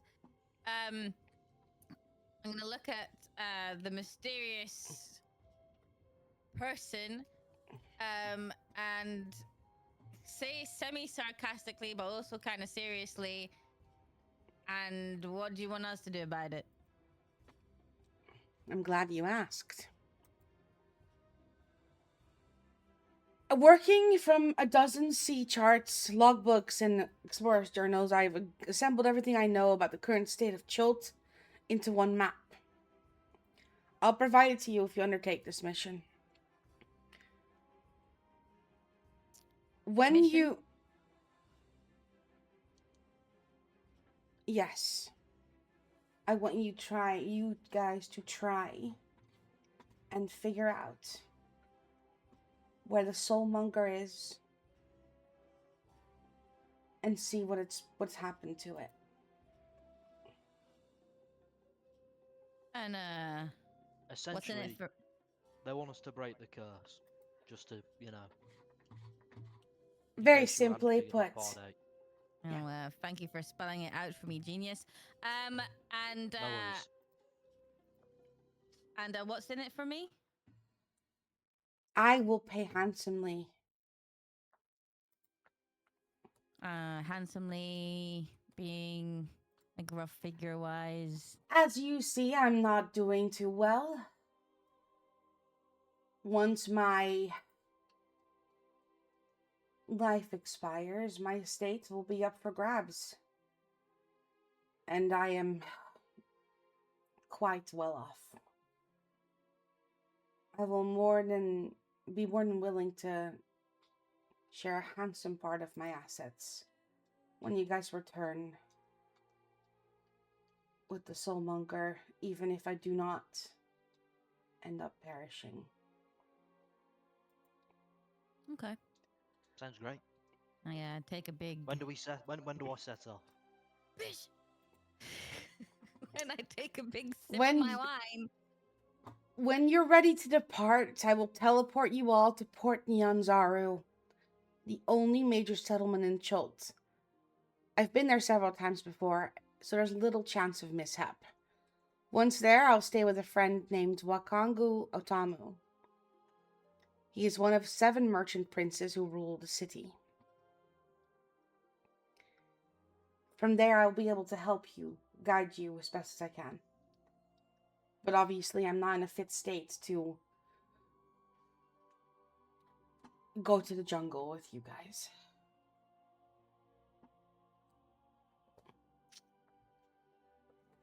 I mean, I'm sure the big guy over there don't mind carrying you. Sorry. I'm Volunteer You me for heard me. things. You dead?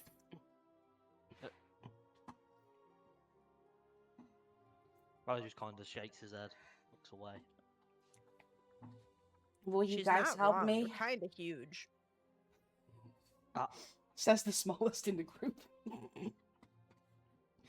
It's Right. funny. Yeah. You're Off apparently you're right. She provides you guys with a Raptured. map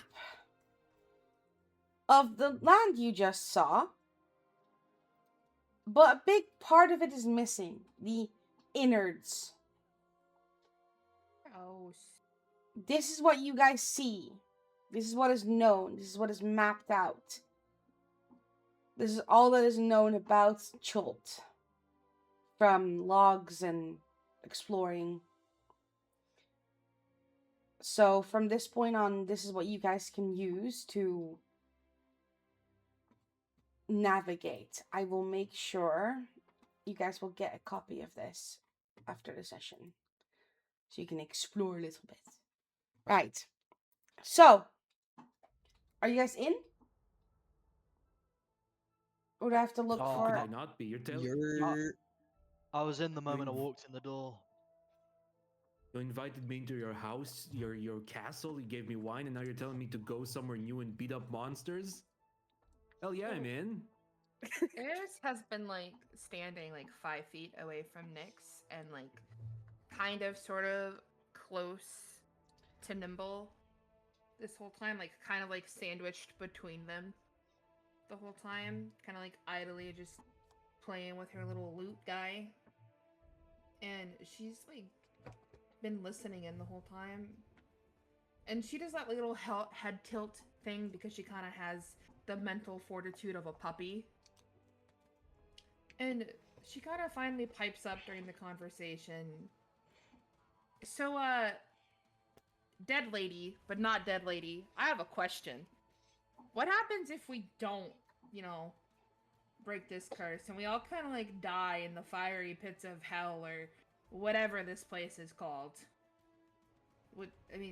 What becomes of you at that point? You're kind of running on borrowed time as is. Well, if you guys don't succeed, I guess I'll just waste away. So if we die, she dies. If we survive, she still may die. It's irrelevant to the point, really. The only thing I'm hearing here is gain financially if we succeed. She's starting to talk my language. Indeed. I give a little smile, but not knowledgeable enough, not noticeable enough. There's a smile. She kind of assumes you guys at this point, at least most of you guys are already kind of agreeing to it. So she's getting the feeling of like, she clicks her fingers together and a duo of butlers walk into the room in the penguin tail suits, very nicely suited up, with both they have a tray in their hand, and each tray has a tiny little coin purse on it. And she has them go either side of the room, past each one of you, and hands you all a tiny leather coin purse with 50 gold in it. And she says, for your daily expenses while you're in Chult. Coin purse is just as tall as Maeve, and she's just sitting there like, what the fuck am I supposed to do with this? I'll hold on to that if you need someone to hold on to that. You think I'm gonna trust you with my own coins? You got me messed up there, buddy. I didn't ask you to trust me. I just said I was going to hold on to it for you. She looks at you, Maeve, and she's like, I wasn't expecting quite such a small but brave soul. I'm sorry. And she starts racking her brain, like she doesn't know how to like fix this because she's not a blacksmith. She doesn't know how to You make said coins 50? smaller. 50 Do gold. they She's- even make she's coin gonna- purses Yes, that 50 size? gold. She's mean- gonna nod at the 69, woman, but then sorry. she's gonna. You just see this tiny little being glare at this Goliath and be like, "I know a thief when I see one," and she's going to like drag this large coin purse to her away from the Goliath. Oh my god. Why can I hold on to it? One Put it in my thing. sack. Little Yes. side note. We made Nyx so that she has very good reading of people, and I want to try and read this mysterious woman. See if there's anything suspicious about this woman. All right. Anything I should or need to know. Roll an insight check for me. Okay. So you roll a d20 again, and you add your wisdom 20. insight. Okay, which is a +4. Oh. 8, 9, 10, 11, 12. From what you can gather, she seems at the end of her tether and very much willing to grasp at straws. She doesn't necessarily have the greatest confidence as of yet, seeing the group of variety she's received in her study, but she's definitely willing to bet on some wild cards because it's the only option she has left. And she does seem very genuine about if you guys help, she will reward you generously. And you can see this house, she definitely is a wealthy lady. Okay. Thank you. Do you all need any time to prepare, or are y'all ready to leave at a moment's notice? Nothing to prepare for. I Do we I not know have a the other chat? where I'm Do we going. not have a chat thing in here? I swear in the other one that we used to have, we had like a chat thing. In What, the slash the me one above me, above this VC. yeah, No, it's like- it's, Discord. it's in the Discord. It's No, not we- in the. I swear we had a thingy. Okay, What's a fine. thingy? No, it doesn't It's matter. what boys have. We have a slash me in the Yeah. Discord. We don't have it in here. Okay. That was a question I need, and I will definitely need an answer to. So you guys think about amongst yourselves. She is going to take a minute and like retreat from this room that she's in with you guys, and she gets helped up by the priest, and the butlers kind of open the doors for her, and she retreats to her own chambers for a minute, and leaves you guys to mingle for the first time, all of you together in this room, with this mission that has just been put upon you guys, so to say.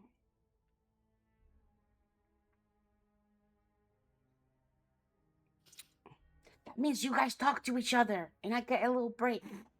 I'm not gonna talk first, am I? I'm still brooding in the archway. I don't. Oh my god, the brooding is free. I'm Okay, very Levi curious. Ackerman, you fucking You just kicked called me a Levi freak Ackerman. is wild. I didn't call you. I just Listen, said listen, if you broodiness. read me backstory, you'd understand why. I'm gonna look You read around. me backstory. Fuck I'm off. gonna get up off my chair and look around for some more drink.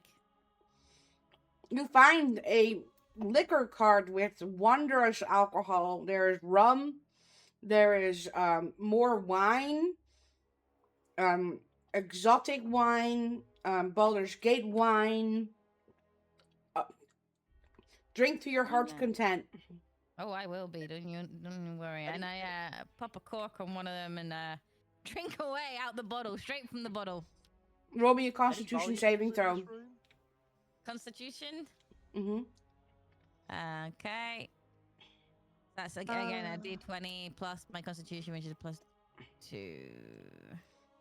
What stealth is a constitution, 10. right? Or No, Dexterity. that's dexterity. Okay. Constitution saving throw, Lily, is when you add your the bonus that's at the top of the Constitution thing. So like the Yep. you can add your what's it called, proficiency to it. So it's Are not both just proficient with your. Constitution saving throws. I don't know. Maybe she is. Maybe she's not. I rolled an 18 on So my dexterity. proficiency. So my Constitution itself is +2, and then proficiency is +2. Are you? Did you put a little dot there in the Constitution saving throw thing? Are you proficient with it or no? Let me check real quick. Probably. I mean, to be What fair, is it? probably not. But you are a tiefling, On so saving maybe. throw, dexterity and charisma. No. Okay. it's So just a you plus are two. +2. So it's 8 + 2 is 10. You're okay for now. You can hold your drink. Yeah, I bet I can. Okay. Hell Any yeah, I valuables can. in this room? Yeah, Are you gonna steal from this nice lady? That's crazy. I'm just eyeing up the gaff. Listen, Um, half of it's gonna be mine soon, you know. this room is full of maps and books.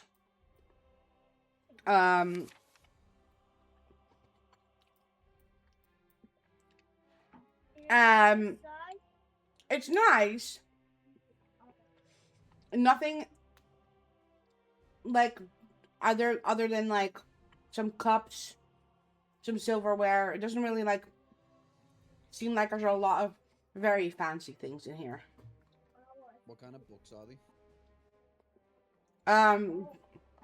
Books about like the ocean and seas and continents and just like it really seems to be like a planning room, like a strategic keeping an eye war on. room. Yeah. We're in the council room. Elrond's gonna go over and read about the continent. Whatever book that is. Continents. Shut up. Continent is Oh, when you yo- shit yourself. Continent is a location. You'll get there, Ben. You'll get there. It's alright. You find a note, like a journal from an old sea captain that writes about Chult as though it's a very dangerous place. But he's only ever been to the coastline. And he's been to the big main city, the one you guys are going to.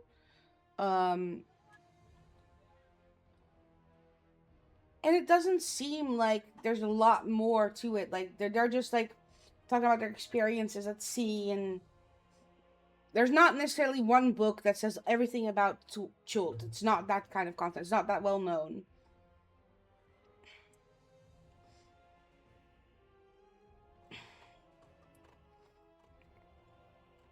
Interesting.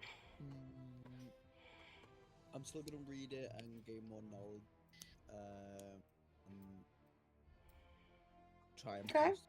pass some time to see what else cares while I read. I think Valu's gonna study the map of Chult that we got given, the up-to-date one. Okay.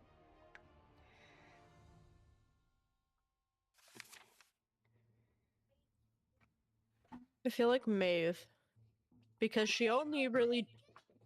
I don't want to say she trusts the Monkey Man, but Monkey Man doesn't really seem like a thief.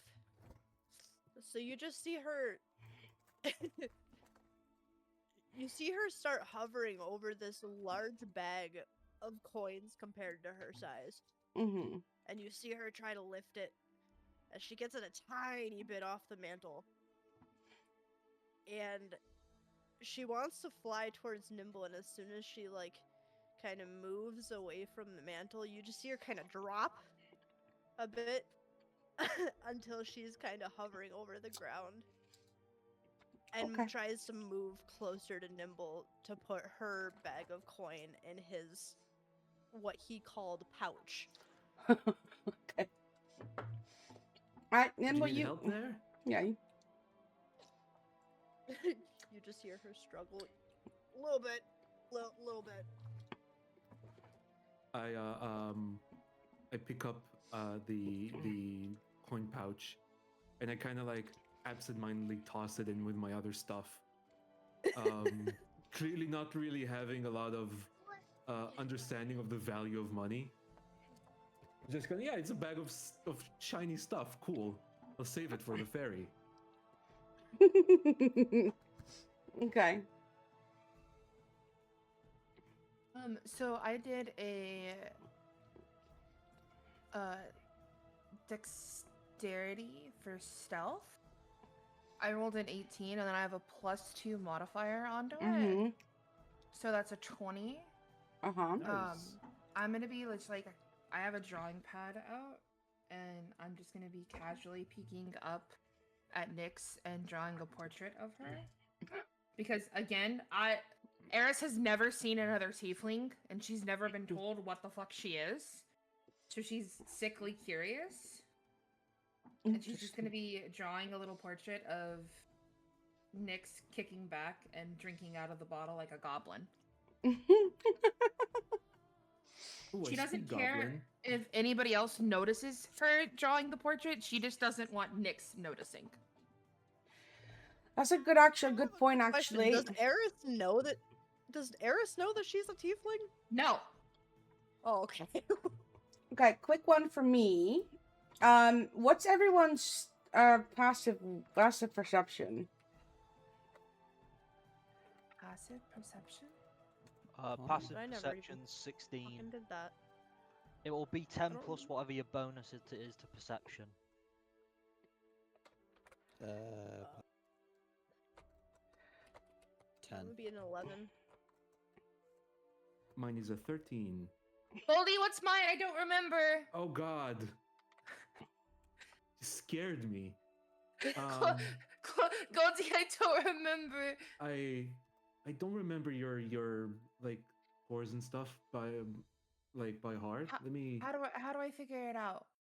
Where's your 10 plus so you- whatever your perception bonus Yeah. is.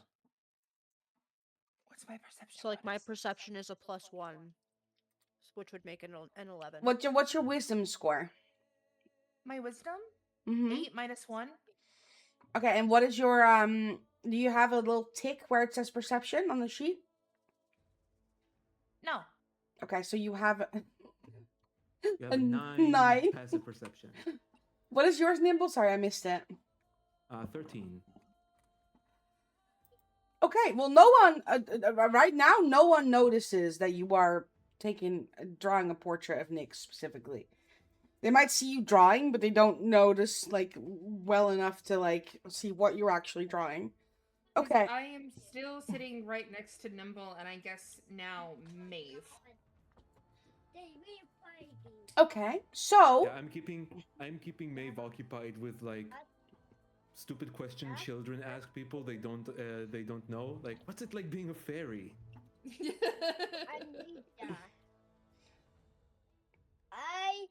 It's fun. Hi, Anakin. Yeah, I'm really sorry. He's just nonstop talking. it's okay. She just goes, "It's fun. People don't notice me, and I get away with a lot of stupid shit." Oh, that does sound like a lot of fun. Is flying hard? Is it like tiring? Over long distances, it can be. Oh. Does anybody in the area notice the sudden absence of music? Sudden absence of music? She stopped playing because music. you stopped playing. Yeah. Would anybody notice I- that? I guess not. You rolled a really high stealth check. Yeah, they kind of just it kind of just blend into the situation.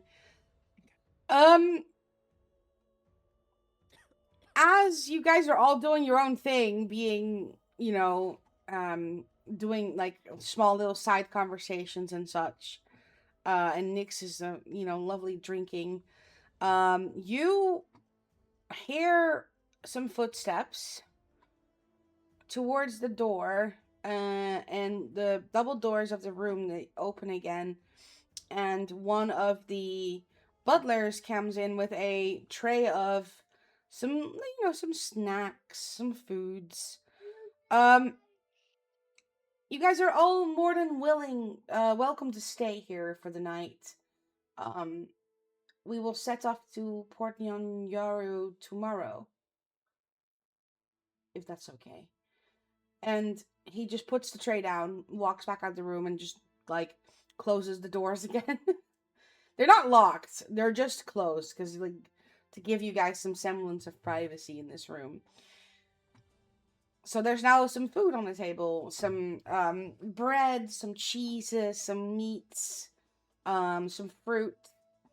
Very fancy food. Like, you guys don't usually get, like, this kind of food in taverns and such. And I'm assuming, for Nimble, probably very different, as he comes from, I don't know, a naturey area, I suppose. You made yourself a boat, so I'm assuming you didn't live in a very settled area of the world. No, he's an outcast. So he's probably never had cheese before. Or if he did, it was like a long, long, long time ago. Elron, you have been reading up about Schultz a little bit. You find out that Schultz is hot and humid most of the year. Also rainy. The temperature regularly climbs as high as 95 degrees Fahrenheit or 35 degrees Celsius, and seldom falls below 70 degrees Fahrenheit or 20 degrees Celsius. A day without rain is rare, he writes, and visibility in heavy rain is limited to only 50 yards. Okay. You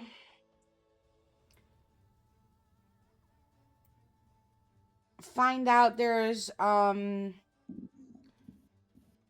bunch of different, like, races that are very common in Chult.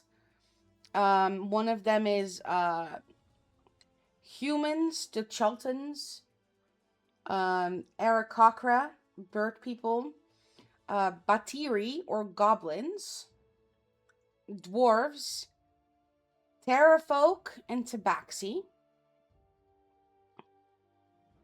Those are very much like in the, like, in Port Nyanyaru, very common races. And they've seen a grung or two. A grung, for everyone that doesn't know, is a frog folk. A tiny frog boy. Tiny frog boys. Or girls. You know. That's all you gather. That was an option this whole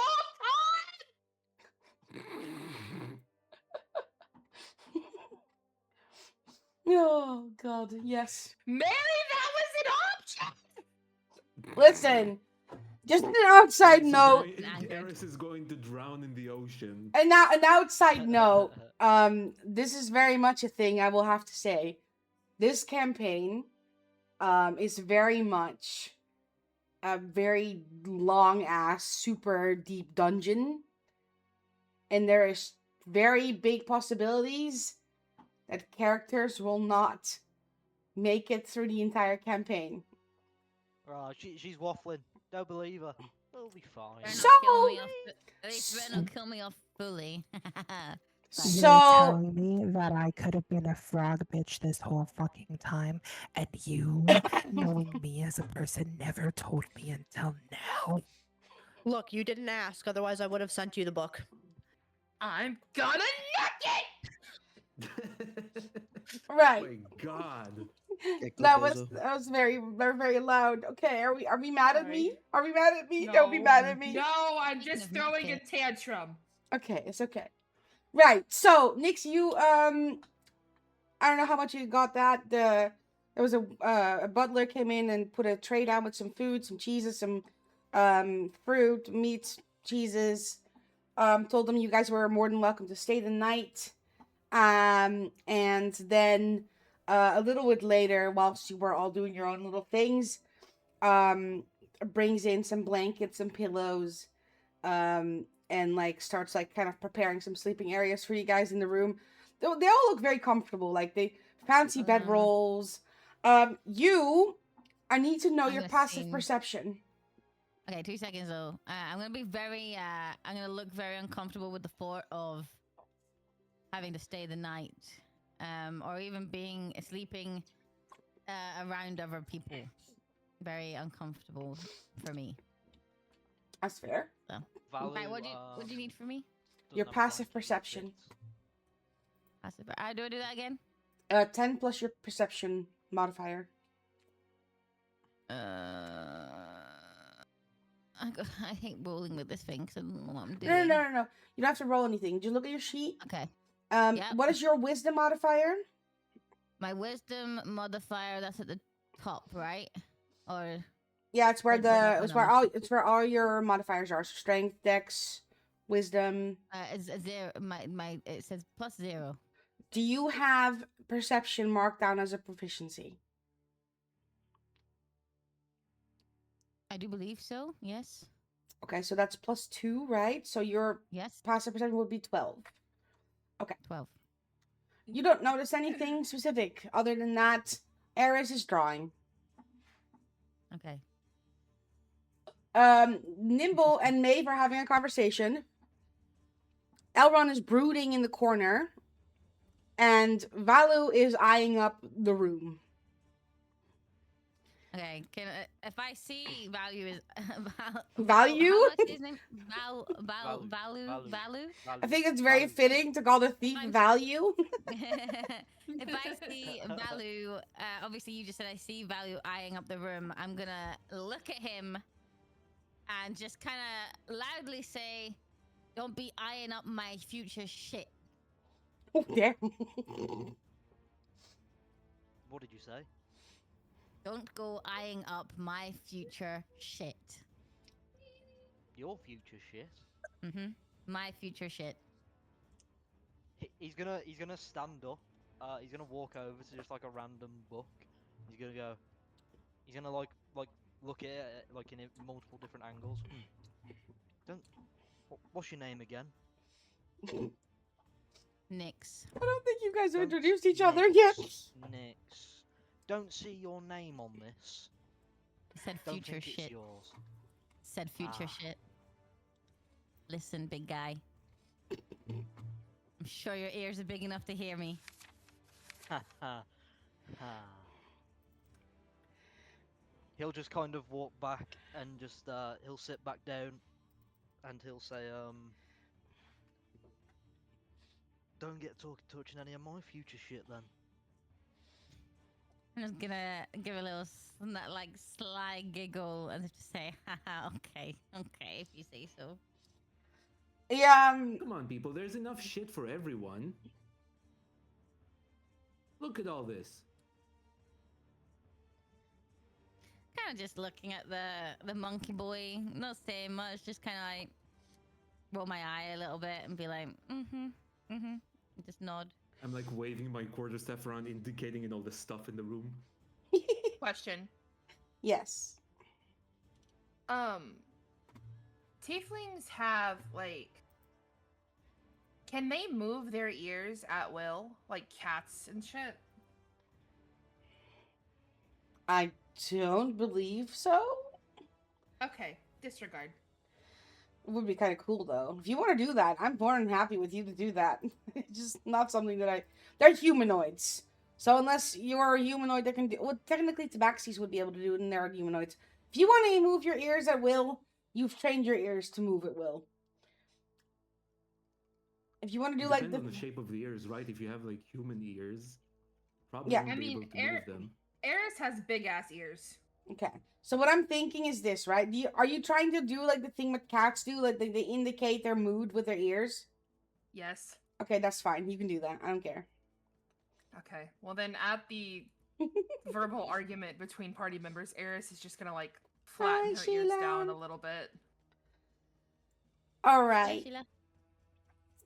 You guys are left in a room with food, some wine, and as it starts to kind of go dark outside, the realization sets in that you guys have sort of kind of been forced into agreeing with a mission that you don't really know that much about, but you're getting paid after it, so can't be that bad, right?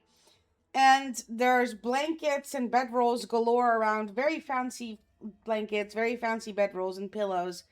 And the butlers has even made like a little room off to the side of the room you were in right now. It literally put down like beds and stuff for you guys, and there's even a little pillow mint on each pillow for you guys to sleep. And they kind of like ask you guys to follow them out of the sitting room and move you into the chambers where they have made rooms. There's 2 rooms available, each with 3 beds in it. You guys can pick with who you go into a room. Who follows who and where? I'm gonna stay seated where I am and not move at all. I What was was it? doing the Sorry. exact same thing. Oh my god, you guys are so hard. Okay. Wait, what was the question? Sorry. It's not a question. I was telling you that what the did you say? butlers were basically saying there's beds prepared for you guys and showing you the room where the beds are. There's 2 rooms where they've made up 3 beds each in each room. Well, I don't sleep, so I guess I'll.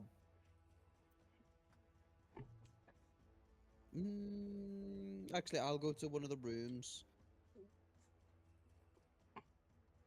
just to lay there and read more.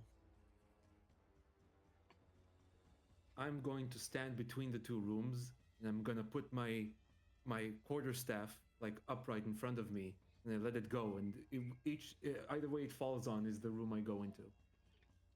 All right. Roll me a d20.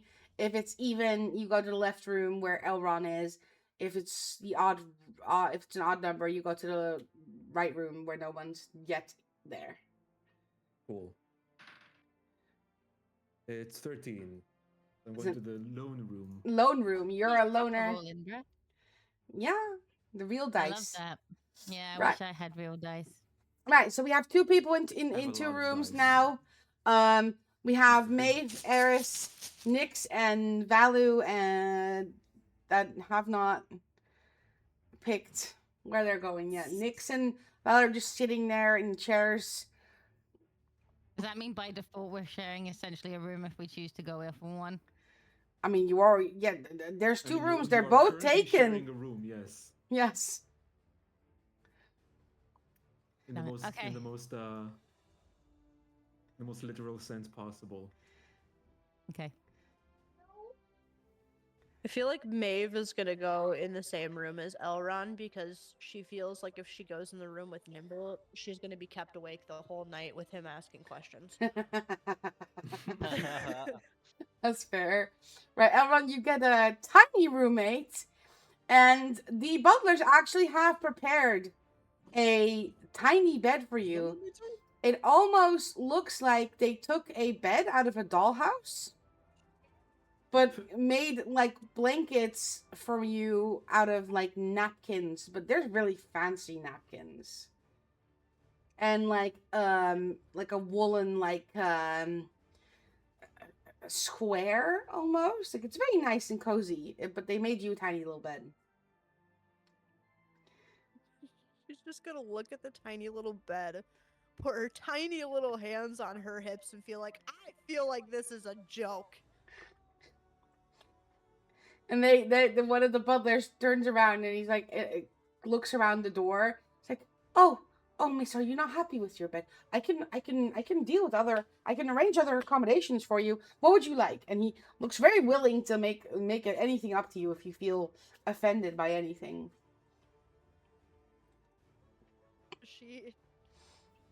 she kind of just goes, "No, it's fine." And then she's gonna look around the room and see if there is either like a chandelier or something else smaller that may be hanging on the wall that she could fit on. There's wall sconces. They're like that have like candles on it. Not necessarily like an actual chandelier in this room. And there's a wardrobe looking like yeah, it's a wardrobe, and it's got like really decorated like front. You know, like the Narnia wardrobe. Uh-huh. That kind of vibe. So there's like a room behind the decorated front that's just flat.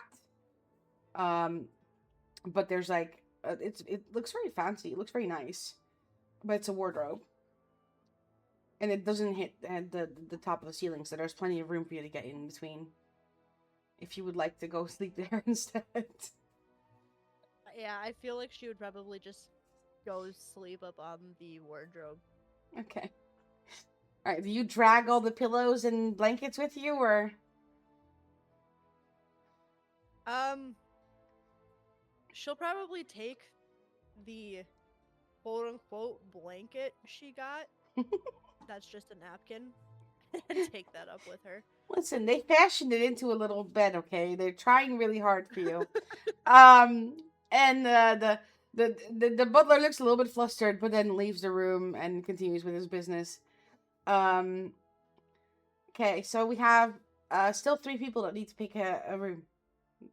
3, Paris 4. is gonna go into the same room as Nimble, but she's not gonna greet him or speak to him or anything. She's just gonna go to the bedroll next to him and start wrapping her braids in what appears to be silk, humming quietly to herself. I'm already asleep. Yeah. I've had a big busy day. I'm very tired. Okay. Brilliant. Yeah, that's great. Okay, now we have Valu and Nyx left over, and having a Mexican standoff in the war room, sitting room.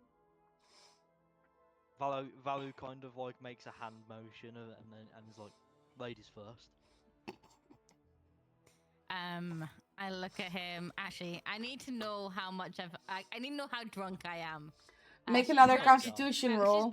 She's gone for about two bottles of wine at this point. Actually, roll that with disadvantage for me, please. So roll twice, take the lowest. Okay, so you have taught me through it because I don't know how to use this freaking thing. Okay, so go to where you rolled the dice before, Yeah. and then you click twice. So you roll once, and then you roll another time. Okay, so D20 twice. Yeah, so click on it once, and then do it again. Yep. And then take the lowest of the roll. Okay. 10. 10, and then plus what's your Constitution save again? 2, Plus right? 2. So Yeah, 12. 12. I mean, 12 again. I'm rolling 12s, guys. Like, it seems like you're handling it really well. When you're sitting down. Once you stand up, though, you can definitely tell you have had a lot of wine today, and it starts to sink in, and you're kind of just tired, and you really kind of want to sleep, but you don't really want to sleep here. But I mean, it looks really cozy, and it's nice and warm here, and probably better than a tavern bed. And then you just okay, I look at Value in a bit of a disgust at the fact that he was like ladies first. So I'm just like, but I give in. I'm just like whatever, and head to my bedroll. Which one? Which room? The only room that's left. No, there's You no. said everyone... Oh yeah, no, because Nimble went with Eris and Nimble are in one room, and Maeve and Elrond are in another room. So there's 2 beds left. One in each room. One room. Oh, I thought you said that it was 2 a room. That's literally what you said, right? 3 a room. There's 2 rooms, and there's 3 rolls because there's 6 people. I guess she would choose the room with the most quiet people in it, so probably the fairy and Elrond. Right. You go to your bedroll and you lay down, leaving Valu on his own in the sitting room. Valu pulls out the giant sack. Right, this book here that can go in. No, he's not. He's not gonna rob yet. Yet. Valu just has like a very big grin on his face that he's won the first battle in his mind. He's beaten his party members in ego and will. And with victory now realizes he's going to be in the loudest room, and he kind of deflates him just a little bit, and he's just kind of like, oh, what have I done? And he goes into the room with Nimble and Ares, and then gets on his bed. Is the bed big enough for Valu? Yeah, they've made sure that they made sure that everything was accustomed to you guys because they wanted you to be happy because you're helping their boss and their boss is dying. Lovely stuff. He goes into bed and sleeps like an angel. Right. Whilst you guys are settling down for bed, most of you have quiet dreams. Nice, like, meditations, perhaps. Doesn't sound like Nyx. Elrond, you, whilst you're meditating,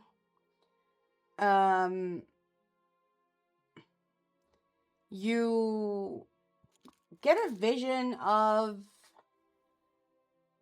a golden light through the trees.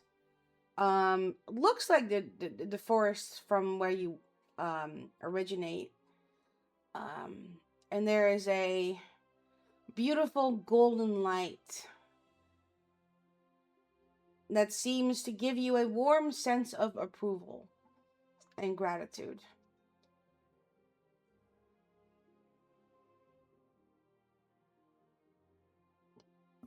Okay. So that's it. Right. Next morning, who's the first person to be up? Who is a morning person in this party? I guess the guy that hasn't slept would probably be the. I mean, it doesn't really. You can still be like chilling out in your bed. Like, you don't have to be like a morning person to not sleep. Like, you're not a morning person and you don't sleep. Well, Yes, I'd with you. probably. Go on. No, go ahead, Ben. I'm sorry. Wait, Elrond is an elf, right? Yes. Elf, yeah. So he meditates Yeah, technically you don't sleep, but you meditate. for 4 hours. Otherwise, you don't have a long rest. Mm-hmm. So keep that in mind, because you do have to rest. You just don't sleep like other people do. I'd probably be downstairs.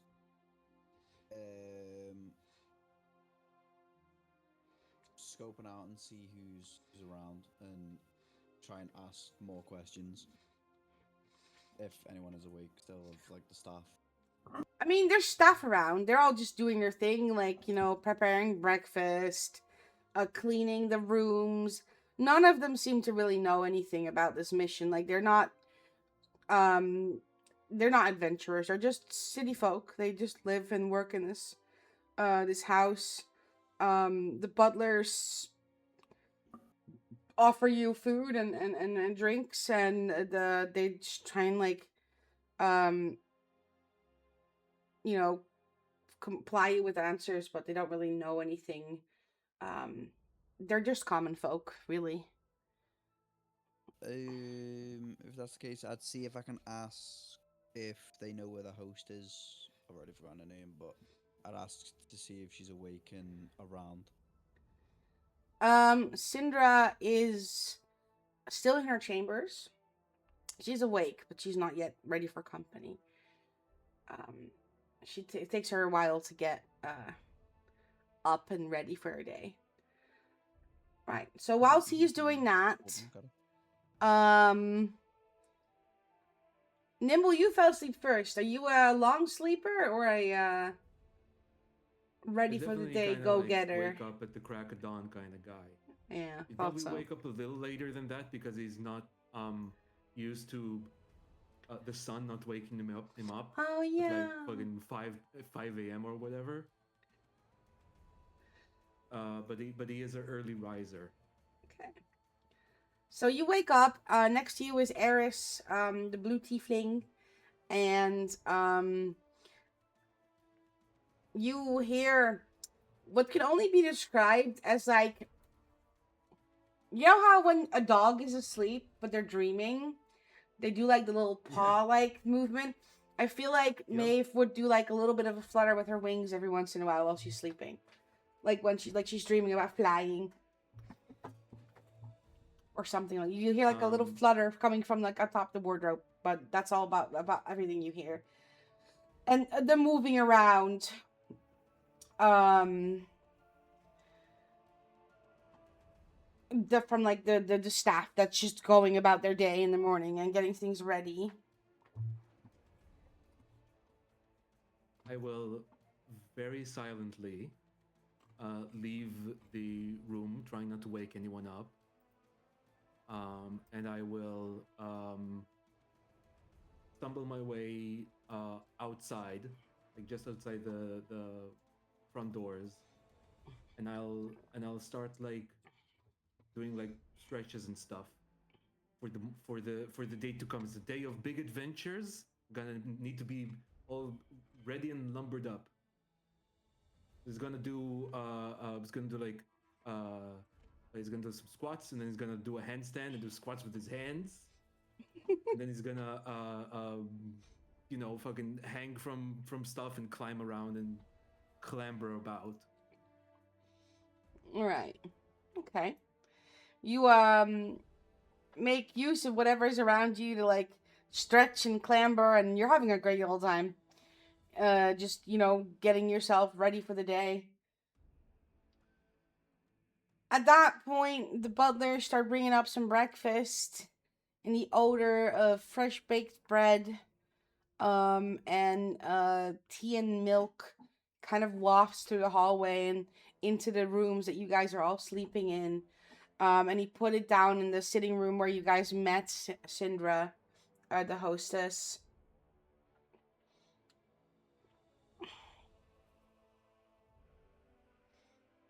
I don't know how many people will wake up from food, but that's what happens. Valor will wake up, and as he brushes his eyes a bit, he'll smell the food, and then being the massive dick that Valor is gonna be, he's gonna bang on the two doors for anyone that's still left asleep. And he's just gonna start banging on the doors and going, "Rise and shine, we got places to be. Rise and shine, come on." Alright, so Eris, Nyx, you guys wake up, but banging on the door, saying, "Rise and shine, we've got places to be." Anytime today. Okay. I'm gonna wake, and I'm gonna go towards the door, open it, quite pissed off, and just kind of barge past him and just kind of like just be rude, knocking into his, even though he's huge, like knocking into him deliberately. All right. A bit of a bit, honestly. Good morning to you too. Goes back to kicking the doors for the others. Rise and shine. Oh, Maeve is gonna wake up fucking angry. She's pissed. She's gonna grab her bag. She's gonna leave the room, like just flying out. But what she's going to do, because obviously, like when she leaves the room, I'm guessing she sees this large fucking man. Yes, she does. Yeah. Can I drop like a handful of her fucking ball bearings on the ground? Where are you Just right standing? next to him. Sure. Yeah, go Right in ahead. front of Yeah, I'm just gonna. I have like 1,000 ball bearings. Are you doing this noticeably, or are you trying to do this sneakily? I'm gonna do it stealthily. Okay, so roll me a stealth check, please.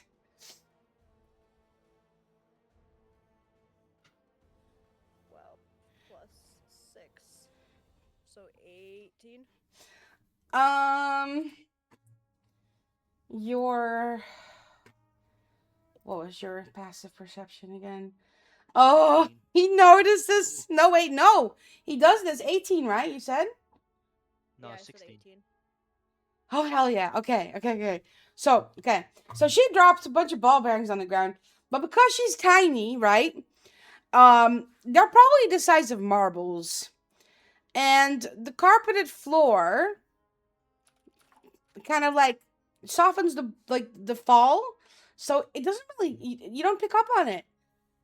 And when you start moving again, Palu, I need you to make me a dexterity saving throw. Do I have to make one too? Oh god. Not yet. A dex save. Oh, fantastic. I got a +5. We love that. We love to see it.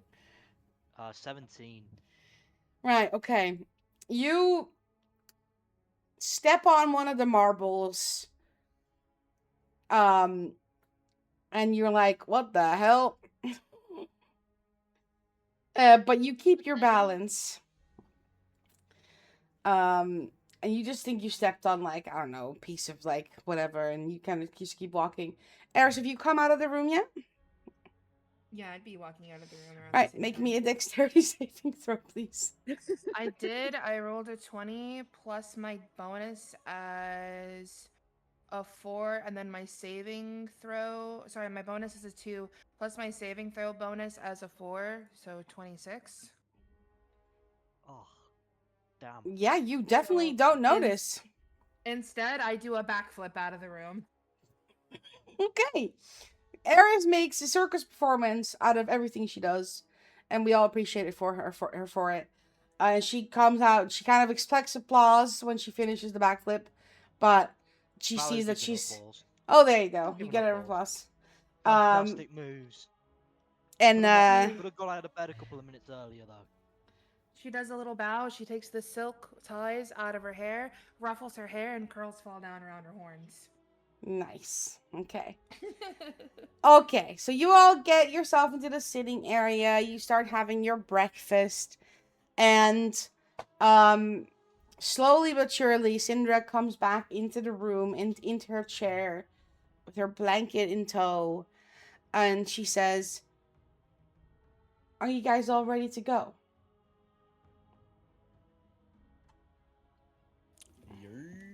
I just finished this I'm piece just- of bread.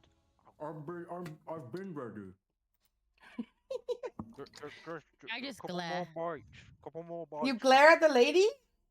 I just kind of glares at just like in a way that's like, how do I describe it? Just kind of like, yeah, duh. Okay. Duh. I've been ready. I've been ready. All right. At this I've been awake point, for hours. I'm ready and bored. At- I'm itching. okay. At this point, once you guys have all finished breakfast, she gathers you all around into a room just off of the side of this room, behind a door you guys hadn't noticed yet, which was behind a bookcase. She presses one of the books and opens that secret door into a tiny room with a runic circle on the ground. She says, "This is my teleportation circle. Gather around." And she asks all of you to go in to this room and holds out her hands to whoever takes it and says to tell you all to hold hands. So make sure everyone's touching so that everyone goes with her in the teleportation spell. Sorry, we have to hold hands. What? Yes. Okay. Only for a minute.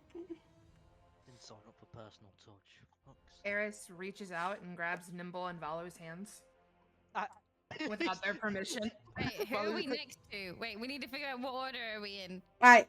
Syndra's standing there with two hands open. Who's taking her hand? I'll take her hand. We have one hand on Syndra and one I hand reach on. a hand out in the sense of like, let's just get this over with, kind of. Alright, so I have Elron on one side and Nimble on the other. Then Nimble's holding hands with Valu, and Valu's holding hands with Eris. Then we have Maeve and Nyx. I'm like Maeve's just gonna hug on to- Syndra. I've been looking between like Syndra and Val. I'm going like, this is nice. Maeve is gonna just like hold on to Eris's horn. Right, then Nyx, do you take Elrond's hand or Eris's hand? I am very reluctant to take any hand, and I just kind of stand there, being like, I'm not doing this. I'm not holding hands of anyone. It's for the I spell. wiggle my tail towards you. You're If gonna have to convince me, bruh. I'm not holding hands of anyone. She my looks- tail. she looks at you, she looks at you and says, I'm just gonna turn around and just grab her hand and just be like, let's just get this over and done with. well, do you let him do that? No. Okay, so Okay. right, so Violence. Time to grapple. Nyx, What you I would Roll a like melee to try attack. and do, what I would like to try and do, Okay. is Sleeper hold. I would. He tried to grab my hand without me wanting any kind of touch. yeah. I have hopefully, if I roll correctly, have very fast reflexes. I would like to pull one of my daggers out from my belt and, as swiftly as I can, hold it to his throat. Alright. I Well, need to we'll- roll for that. So What we'll do first is, Elrond, I would like you to roll me a base dexterity roll to see if you can grab her hand. I'm just clicking, not the plus, the number below, right? Yeah, you're just just a dexterity roll, just not like anything special. It's just dexterity. I'm clicking it and nothing's happening. Oh, no, there you go. 13. All right. Nyx, roll me a dex check. I just click Dex, right? Yes, if you wanna read out the number that it gives you. At the top. Yes. It's 10, 8 plus 2. Okay, so Elrond reaches out, and before you can pull your hand away, he does grab your hand. Bitch. It ends badly. This is hopefully it ends badly for you. And Yeah, then, damn. what do you want to do now? I want to basically kind of push him and hold one of my daggers to his throat as if to say, "You fucking dare touch me." Bro cast vicious mockery on Elron. Okay, Do that. you pull your hand away, and roll me a roll a grapple. So that's like a strength check. Oh no. This Oh is no. going well. No, it's not good. Well, you want me to do a strength check? Okay. Yes, ma'am. Enjoy that negative. 2. It's a 2. It's 2. Right. That dagger will So- bleed. You try to pull your dagger out and put it underneath his throat, but he's too fat. He's too strong for you. Sorry, no, I was gonna say fast, but then I realized I made you. Too fat for his armor. Probably also true, but that's fine. Sorry. My God. Sorry, I'm fine. Okay, never mind. Shh. I'm trying to RP over here, bro. How is Elrond's shit reflecting in the game log, even though he's clicking his sheet and no one else's is? What? Has he? I don't know. Did he? I think he launched his thing, didn't he? Yeah, I've got my sheet open. I've got my sheet open. That's what I'm using, but it's not reflecting in the thingy. I don't. Weird. I don't know. We'll figure it out next time. We'll test. We'll do a test. Are you talking about using your modifiers? Is that what you're talking about? Yeah. Rolling on her sheet and having it show in the logs is what she's talking about. Yeah. So if she is showing her actual like character sheet up, she can click the modifier on the side of each thing. That's what and I've that been will doing. roll with the modifier. Yeah, that's what I've been doing. It shows up for me in on my sheet, but if you look at Elrond, his is showing in the game log on the map. Did you change yours from roll to self to roll to everyone? Yeah, roll to everyone. Oh, yeah. Then I don't know. Weird. Yeah, we'll Okay. have to check that later. Okay. Yeah. Where were we? I totally lost track. Something about stabbing. Oh yeah. So but instead of like holding him at knife point, you throw your dagger across the room and it kind of like hits the wall, like in a wall. I mean, it still kind of shows a warning, doesn't it? I'll take that. She looks at you, Syndra does, and she's like, Miss, we need to hold each other in any form to make sure all of us travel the same location. I reluctantly just like with two fingers kind of like hold on to Elrond. Two fingers. Just like, All right. Ew. She starts Like casting. moving a dirty napkin. Yeah, kind of, yeah. Steve starts casting. And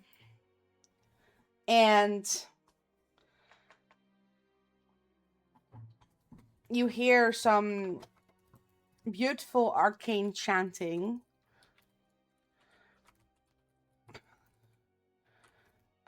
Let me see. I need to pull up the thingy, the percentiles real quick. Of this spell. Okay, she's been there before. Permanent circle, on target.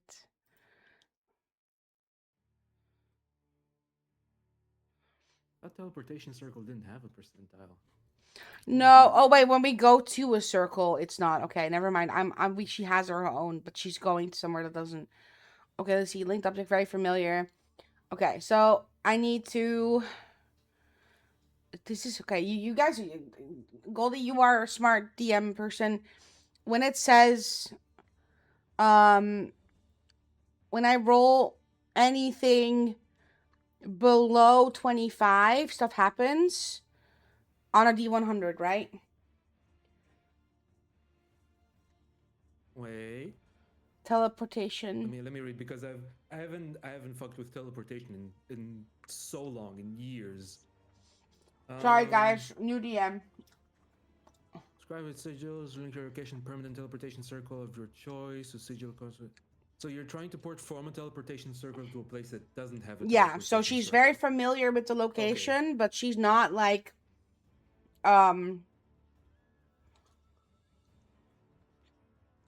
it would be normal teleportation then, I think. So it says here, off target 14 to 24. Similar area 6 to 13, and 0 to 5. 1 to 5 is mishap happens. So I just have to roll a D100 and then go to 25. Yeah. Okay, let's go. We'll roll. I'm gonna roll. Is everyone ready? Let's see what happens with this teleportation. I can't wait to go to Cuba. We're fine. We're fine. Oh, boring. All right. So the spell goes off without a hitch, and you guys all feel a very peculiar feeling. like you're being hooked behind the navel and yanked into what can only be described as some kind of non-space, and then you appear in a tropical city under the blazing sun. The familiar sounds of a harbor, creaking ropes, slapping waves, heavy barrels rolling across cobblestones, mingle with voices shouting and cursing in an unfamiliar language filled with clicks, inhalations, and sing-songy words that make it sound almost musical. The aroma of the unfamiliar spices and tropical fruit mixes with the wharfside smell of fish, tar, and canvas. Beyond all that, Port Nyanzaru is an explosion of color. Buildings are painted in bright shades of blue, green, orange, and salmon pink, or their walls are adorned with murals portraying giant reptiles and mythical heroes. Every building sports baskets and clay urns of colorful flowers or draped in leafy flowering vines. Minstrels in bright colored clothing, adorned with feathers and shells, perform on street corners. Multicolored pennants and sun awnings flutter atop the city walls. A crowd of children dressed in feathered hats and capes race past you, squealing in delighted terror as a street performer costumed as a big-toothed lizard stomps and roars behind them. The whole city seems to be bustling, sweating, laughing, swearing, and singing. You guys appear just off of the harbor in an open space in the middle of the city of Port Nyanyaru. Syndra releases her grasp of the hands that she was holding and looks at you and says, I recommend you guys go secure rooms for yourselves at the Thundering Lizard. If you're looking for a raucous time, lots of parties, lots of drinking, or Kaya's House of Repose if you want a good night's sleep. Both inns are located at the Red Bazaar. Meanwhile, Syndra heads to the villa of the Merchant Prince, Wakanga Otamu. I mean, we're going to the party house, right? And she leaves you guys to make your decisions. I'm all for the party house. We have to go to the party house. I can't fucking stand party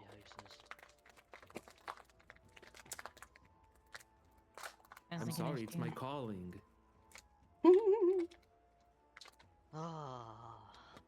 I'm gonna die here. I mean, maybe it's very dangerous from what the lady told us. Yeah. Right, anyway. Come on then. Party house. Party house! Oh boy. Wait, what? Where are we going? To the Party party house. house. Oh, okay. Yeah. Yeah. No.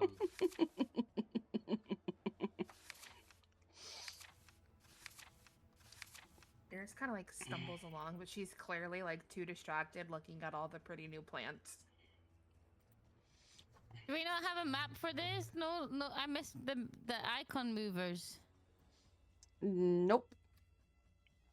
We will. Someone Yeah, might I've have to missed the drag map. Eris, by the way. Either by like a hand or her tail that she forgets that she has. Someone's gonna have to parent Aries. Fantastic. Guess I'll do it then. Valu just every now and again just like pushes you from like in the back and is just like, come on, keep going forward. Not there yet. Come on. No, it's pretty. Wait. We can come back and look at them later. Right. But we're not doing anything right now. If you guys want to look along with me, this is Port Nyanzaru. You guys appeared around here in the harbor Where? ward. I have to put my finger on Reward. right here. You see this? Oh. I do see Maybe one. maybe this works. Boom! Boom! Whoa, that's Yeah, very okay. big. Oh my god. That's actually Oh really my bright. god. Oh my god, stop. It's gonna blow up. It's a bomb. Stop! No. A nuclear They strike. They have the is second detected. tower. They have the second Oh my god. Can we not do that again? And next time at Oh. least give a warning. Sorry. Insanity. Right. That's one way to tell us where we are. So we're there. We're in the harbour wall. One way to disable me for the rest of the night. Jesus.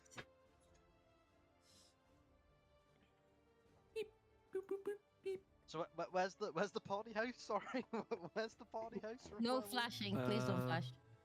The Oh, I where's the thought I red was being too bazaar? loud. I'm sorry. No, it's the pingy thing. I forgot how bright it was. The party house is at area 18. I'm just gonna grab a 18. Oh, there it pen. is. Found it. So, you guys woke up here, Okay. and this is where you guys need to go. Okay. Oh. Okay. Do this. Oh, that's how that worked We again. get the scenic walk around the town. Literally, it's like a straight path. Like, near enough, like, perfect. Man, you guys are gonna have to put Eris on a fucking leash. I just feel like every now and again, like Valu has to take like 2-minute intervals to stand there with Eris to like let Eris like observe for a bit and then just like, yep, come on. come on," Honestly, you're making you, sure that you Eris sound. doesn't get lost. It sounds like you're walking. It sounds like you're walking a dog. You have to make it I feel pee like every that's what it is at this every point. few minutes. You have to like let it pee and sniff. God forbid we see another tiefling. Do you know what I mean? We could, just be there for a while. No one still has told Eris that she's a tiefling. She's 62 years old, by the way. Does not know that she's a tiefling. She's how old? 62. 62? Doesn't look a Yeah. day over 61. I'm Um, younger than you. I'm literally 28. I'm like, literally the 20th, 80th tiefling ever. I'm young. Wow. And I feel like I'm mentally older. That's wild. She was a circus freak. What do you want from her? While you are walking through the city of Port Nyanzaru, a couple of things grab your attention. Medium and large dinosaurs are used as beasts of burden to haul two-wheeled carts to hoist heavy loads of on cranes and to tow boats along canals.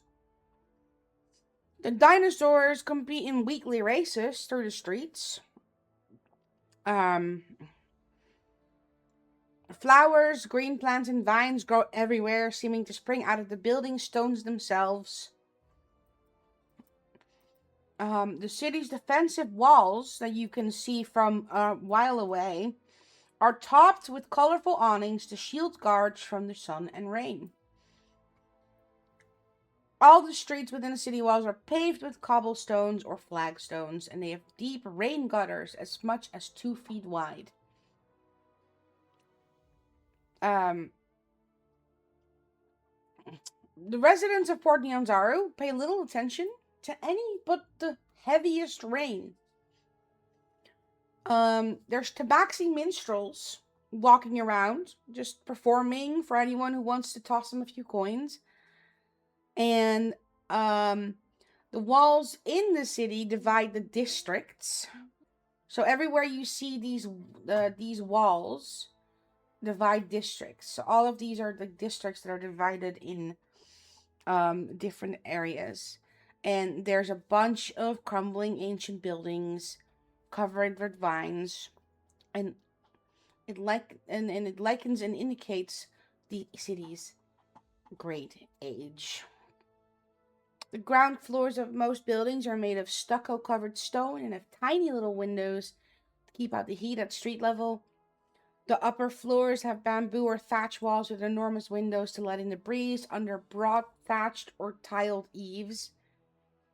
All buildings are richly decorated with paint, ivy, and vivid flowers, and some are painted in symmetrical geometric patterns of straight lines and sharp angles, while others portray animals, monsters, landscapes, and heroes in a stylized manner unique to Chult. Where space permits, buildings traditionally include a walled yard or garden. All the city's water comes from rain, so every building has a cistern or wooden barrels to catch water running off the roof. So you'll see barrels or cisterns at every building. And it is out of ordinarily dry right now. But you see on the horizon some clouds forming. So it won't stay dry for very long.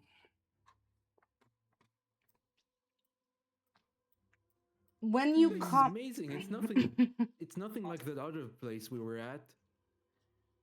What think was at its this name point- again? Fucking Baldur's Gate. That was the one. Baldur's Gate. That's it. Yeah. Not Stone Door. Other thing. Baldur's Gate. Stone Door. Yeah, I always hear people talk about cities like, you know, oh, those city folk. Oh, you know how they are. And there's like a million different people here. That's normally how it works. You know, with a big city, loads of people. Well, nobody told me. People usually prefer not to talk to me. Oh. Awkward.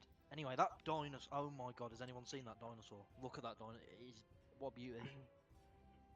Harris has noticed that he's mentioned that and has somehow ran away from the group and is staring, mouth agape, ears perked at the dinosaur, out of Valu's reach. I need to re-add that. Tokens are too big when I bring them Valu out. took his eyes off for 1 second to talk to Nimble, and she's like fully like dashed. Is that like a giant gecko? You know, I thought she was actually going to be really fun. on the dinosaur, to be honest. You see, She's actively climbing on top of it. Everybody in the group can see her climbing it. so Acrobatic roll, right? What do I roll Nimble, for that? Nimble, you see a bunch of different types of races here. You see some Aarakocra with their beautiful wings folded, walking around in very colorful garb. You see lizard folk wandering the streets. You see some goblins, some dwarves, some humans, all wearing very thin, colorful clothing, just wandering around, speaking in a tongue you don't understand. What are you doing, Eris? Are they speaking Goblin? No. Okay. I'm straight up climbing a dinosaur. You are climbing can I a join? dinosaur. I'm climbing a dinosaur. You're not stopping me from climbing this fucking dinosaur. I rolled a d20 for dexterity. I rolled a 15 plus my +2. That's a 16. I climbed the dinosaur. I don't think 15 plus 2 is 16. I was That's gonna say, 17. I mean, math 17. there. It's okay. She's so excited. She's in the 60s Aries, bless her. You are climbing what seems to be a triceratops pulling a cart. Sorry, that was really loud. Can I try and like soothe the dinosaur while she's like climbing on it? The To person, see an animal handling, you don't need to soothe the dinosaur. Thank you, Valu. the person that is the owner of said dinosaur looks at you, says something in a language that I'm assuming you don't speak, which is Chalton, Oh. and No. immediately 2 guards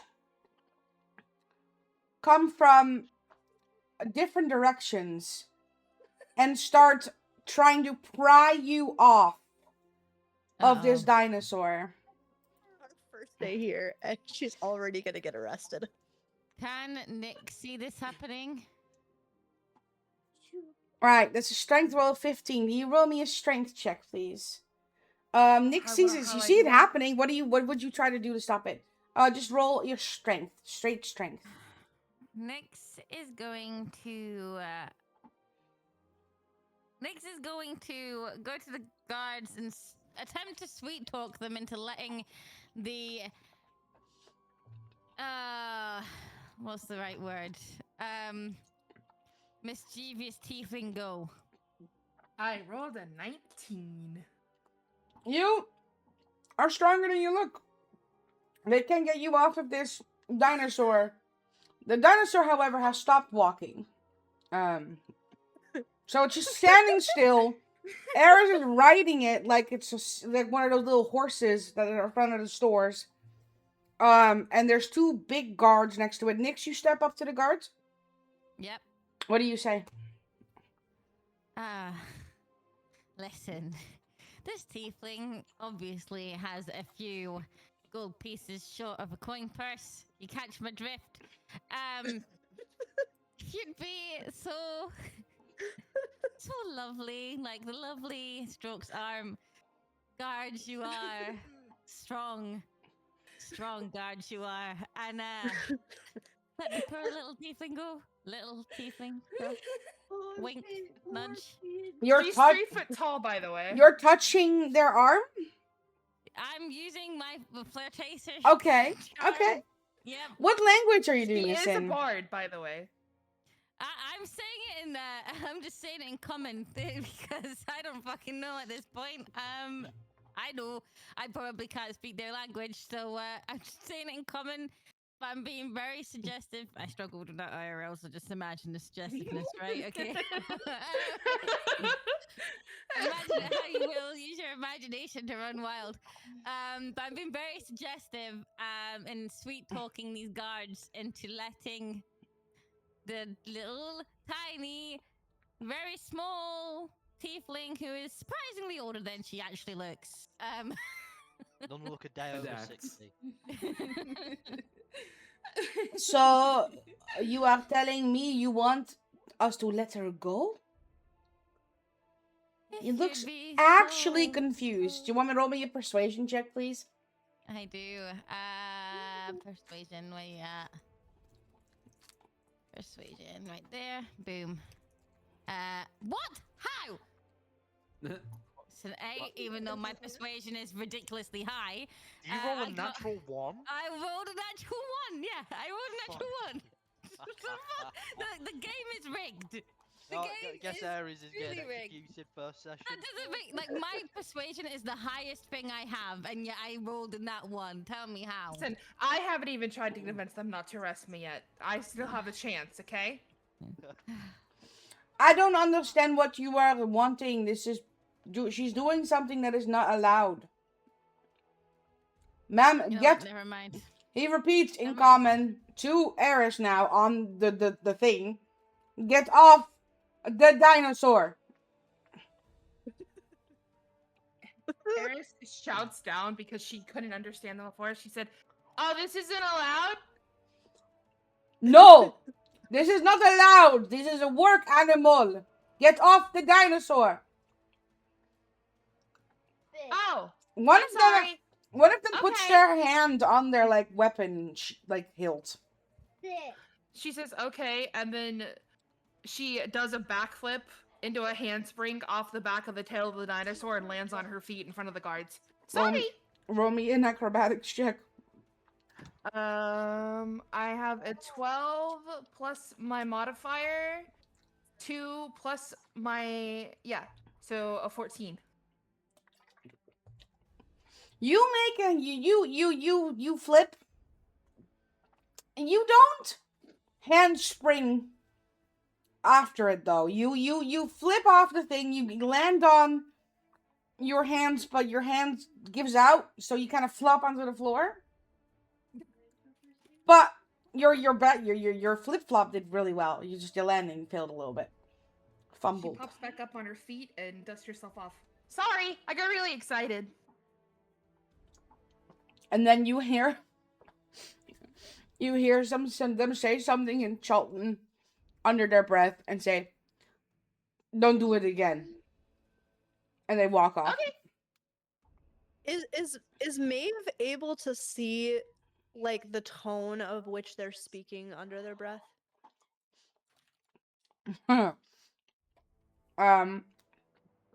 It's clear as day. They're thinking oh, outsiders, foreigners, tourists, that kind of. It's more like tourists than anything. It's like, oh god, these tourists. Because they're not very used to having wild they're not really like used to wild people just jumping on dinosaurs. How far are they away from like the group now that they are starting to walk away?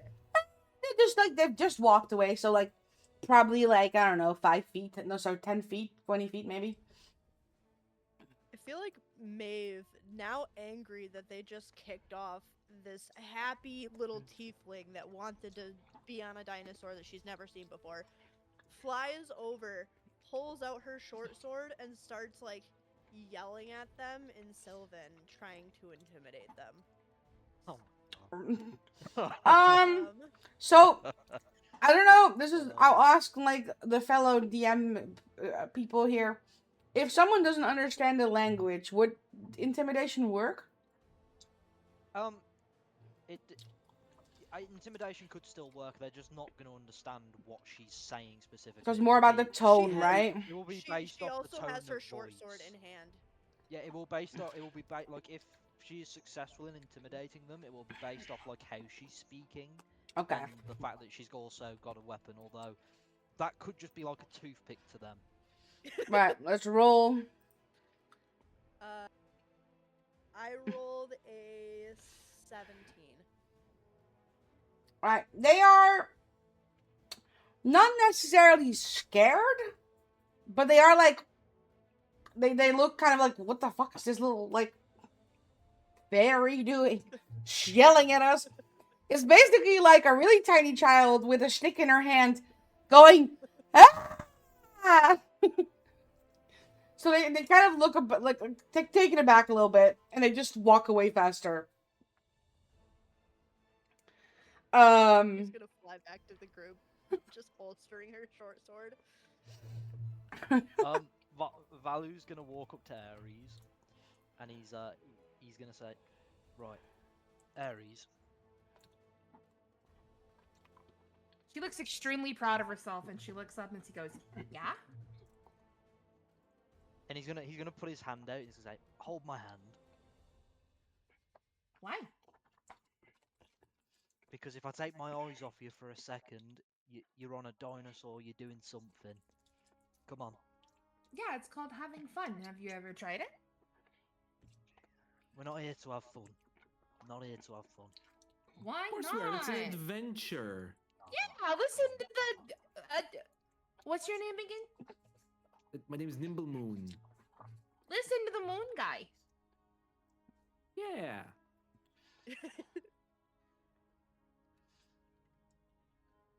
I just please, so we don't get in trouble again. Please, just hold my hand.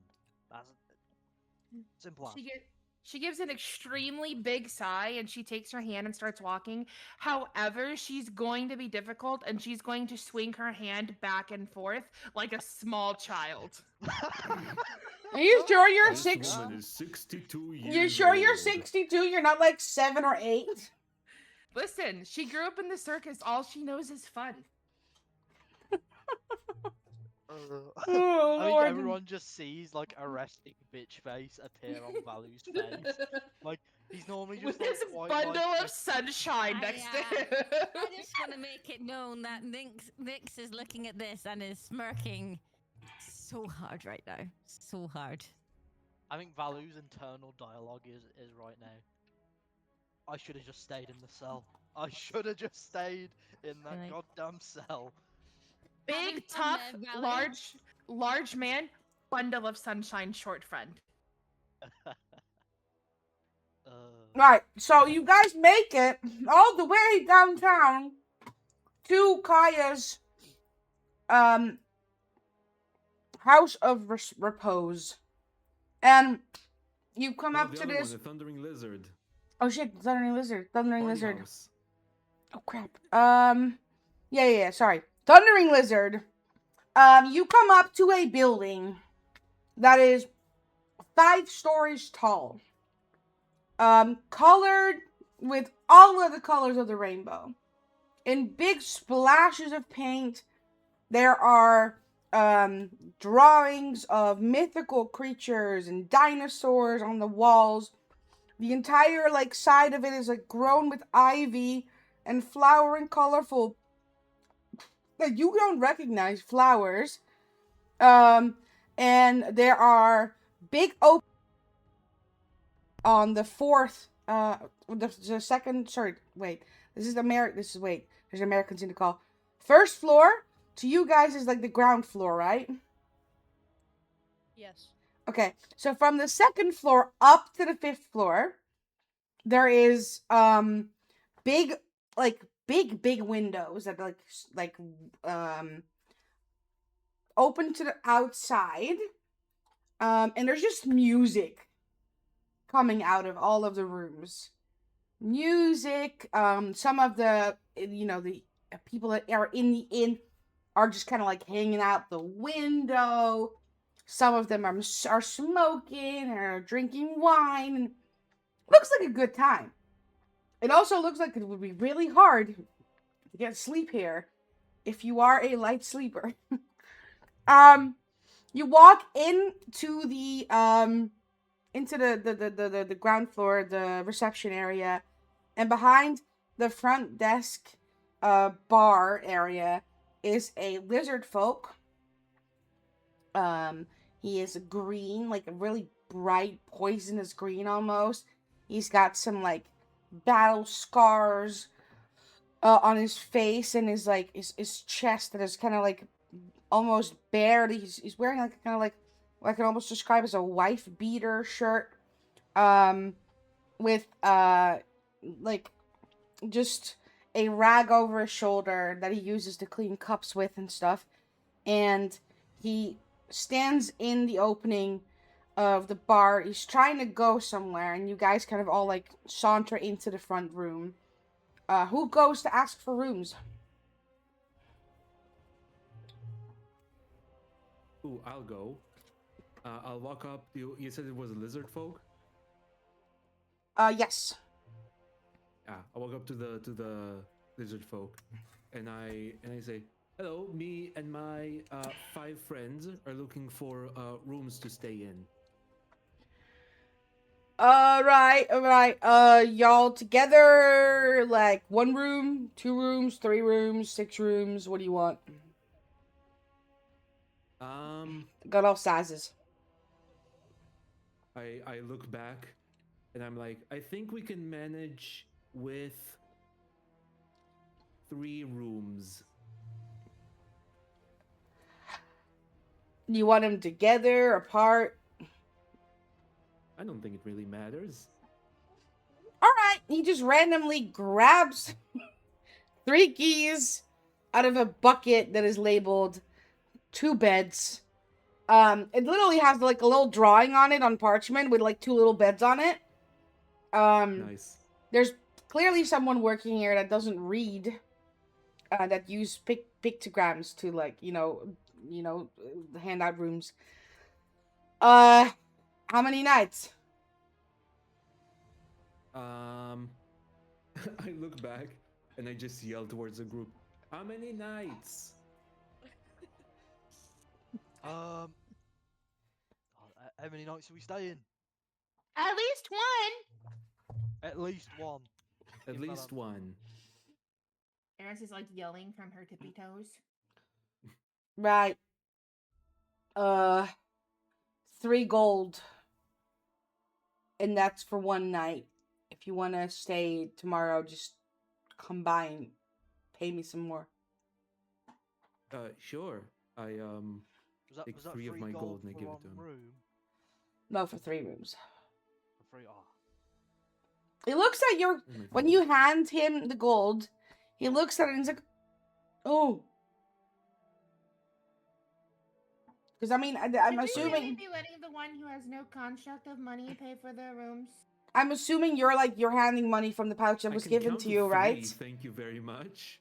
That was an out of campaign question. That was an out of character answer. Nimble. I'm assuming you're using the money that was given to you by Cinder, right? Because you wouldn't really carry a lot of gold on you. So he's like, "Oh, Baldurian." That's the only money I've ever had. Baldurian. He looks at you, looks at the coins. Oh, I didn't know. What's your race called again? Simian, right? What? No, I'm kind of like a monkey man.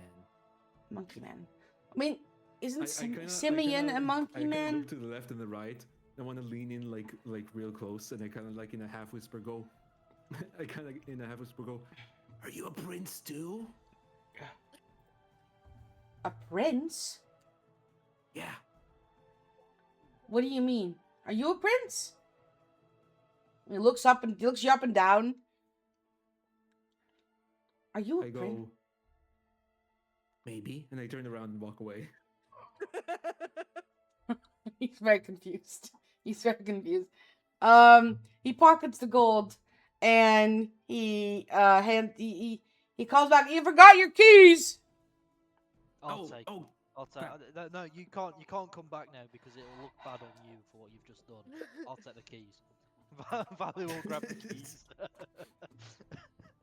And he looks at you and he's like, okay. And then he just like goes on with his business.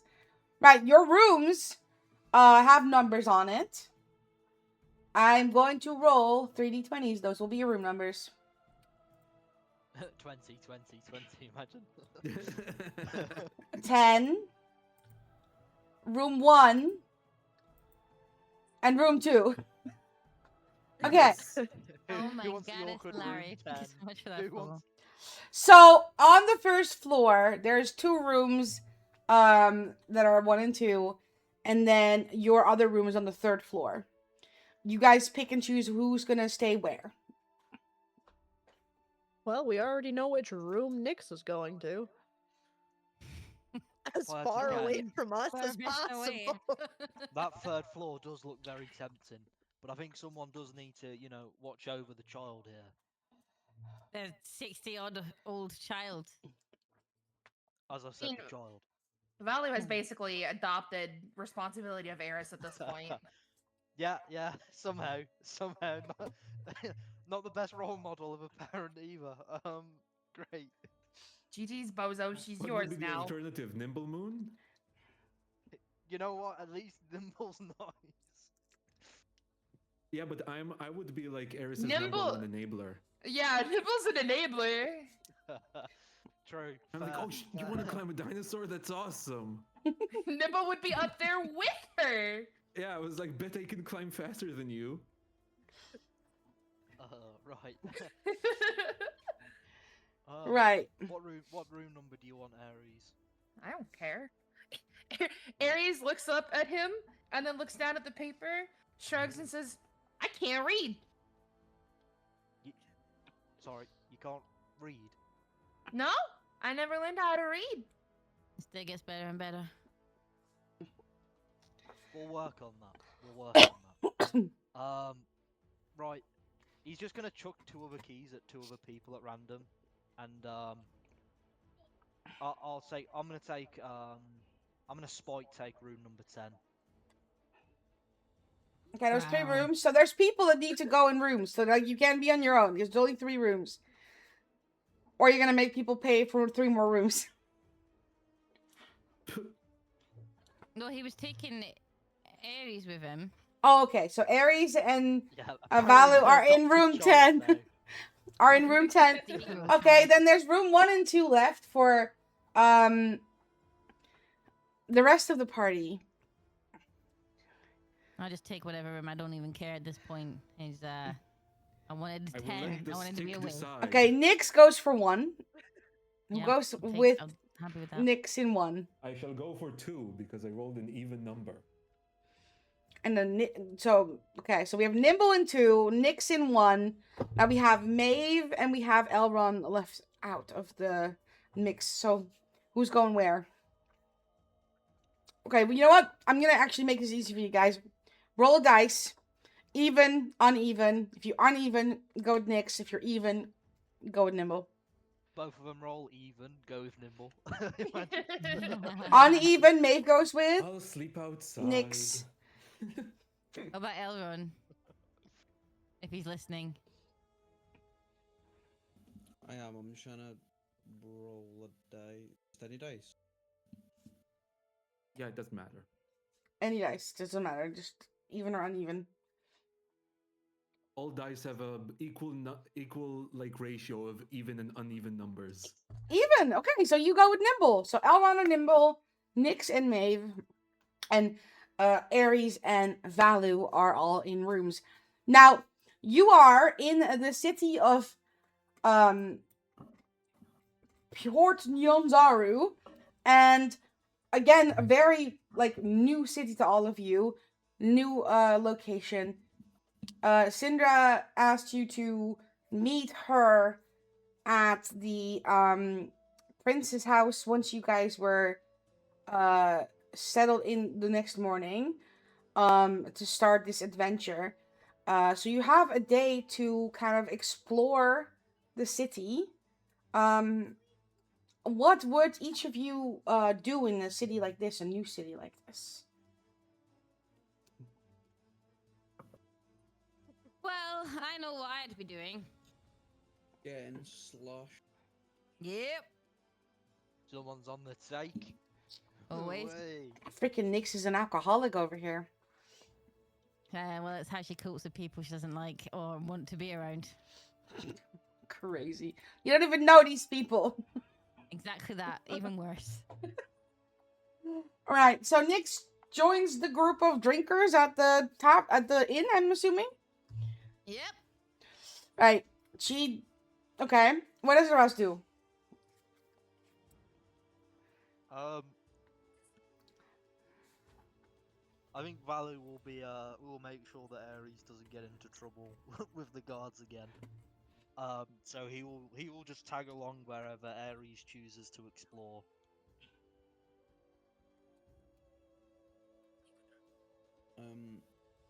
I guess we'll see what Nimble would want to do and maybe explore the city. Oh, God damn it! I was waiting for you to say what you were gonna do. Explore the city. There you go. All right, we're walking. You're walking.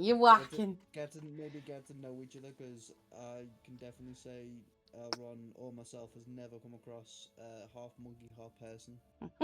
Fine, very few people have. So I'd kind of want to know what kind of abomination he is. Abomination! That's Oh, wild! Yeah, dude, chill on my boy Stitch. Fuck. Wild behavior. Oh, It okay. would be the first time it was called that, probably. Like, people True. like that through like experimentations and like curse magic and all that. So I don't know what kind of person or animal. I don't even know how to refrain as Nimble, but it is. The monkey. Just call him a monkey. First thing in the morning, Eris is gonna sneak out of the room and climb on top of the roof. Oh my Hell yeah. god. So that's Valu's morning, just trying to find where Ares snuck off to. He's just like, Nimble's Ares. already up there doing Tai Valus Chi. became like Ares' caretaker. I got. I feel like Maeve Wait, is gonna follow during Ares all and this- encourage bad decisions. That sounds like a very fairy thing to do. She just said she's gonna follow Eris and encourage the gremlin activity. Valu's just like shouting, Ares! Please, for the love of God, just come down wherever you are. Please. Oh. Sounded like Right. Kratos in God of War. So Boy. while the mischief is happening on the roof, Nimble and Elrond take a leisurely stroll through the city, trying to see the sights and like kind of like just have a chat. And they happen upon the location of the dinosaur racing track. Now, Yeah. there's basically just a bunch of painted drawings on the ground of where there's a finish and there's a start, and it's in the middle of the city center, and they just sometimes use it. But at this point, they're just about to race some frogs instead. Frog racing. Frog racing. But this is not any That's frog awesome. racing. You Yeah, see, just dinosaur racing, no? in this case, you see a bunch of young grung, which again, for those who don't know that, are frog people, lining up at the line on the ground that says start. And they seem like they're probably around kid age, probably like, I don't know, 7, 8, 9-ish, young grung. And they all seem to have various colors. One of them is red, one of them is blue, one of them's yellow, one of them's green.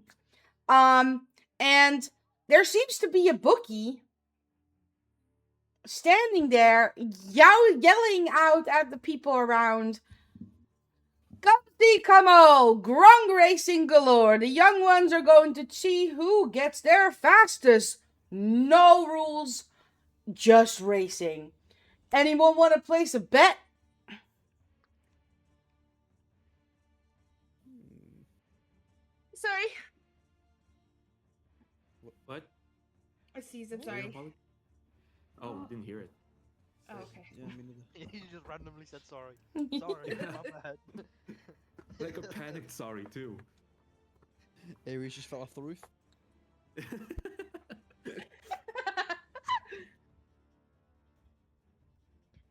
Yeah, I'm okay, just so like I'd look I'm looking at Nimble and be Elrond like, kind of like dumbfounded. I don't fucking know what betting means That's or fair. what it "Oh, I like mean, I'm on the- entails. Hmm. I'd look at him and be like, so let's make a wager. Who would want? Who would win out of the Gron? Is that how you put it? Grung, yeah, grung. The frog people. Grung, grung. Okay. And see if we want to partake into some gambling. Get a good, great way to know who someone is by, a good old gamble competition. Can you guys see this? No, you can't see this, can you? Right. They're like tiny little frog people.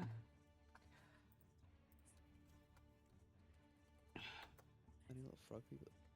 Are you on crack? I'll get you guys an image to see what it looks like. Look in. Nimble posted it in the side chat. Yes.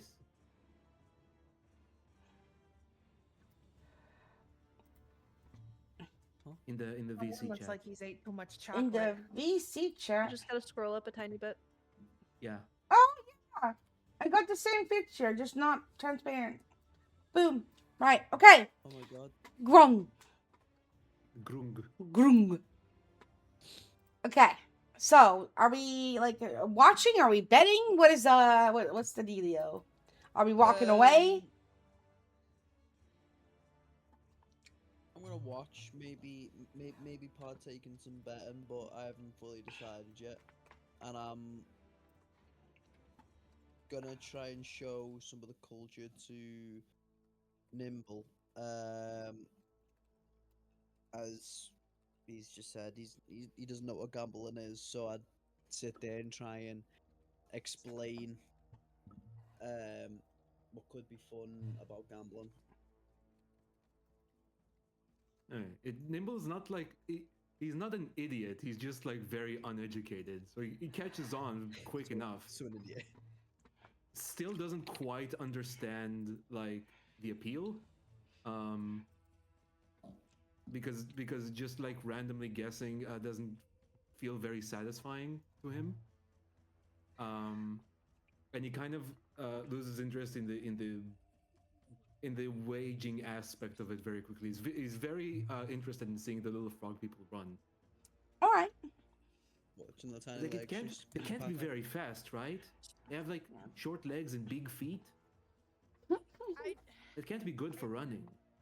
I just remembered Nimble has Maeve's fucking coin bag of 50 gold pieces. I Yeah. feel like that's gonna disappear. In his pouch. I mean, he doesn't seem to be very interested in gambling, so I think you're fine. Okay, so you're just gonna watch, both of you? Mm-hmm. Okay. Then I want the remaining 4 people to all do me a big favor and roll me 1d12 in the map chat thingy where you roll a dice, just a random d12. And then you're all gonna represent a frog. Eris, you'll be the blue frog. Sorry, blue. I didn't say blue.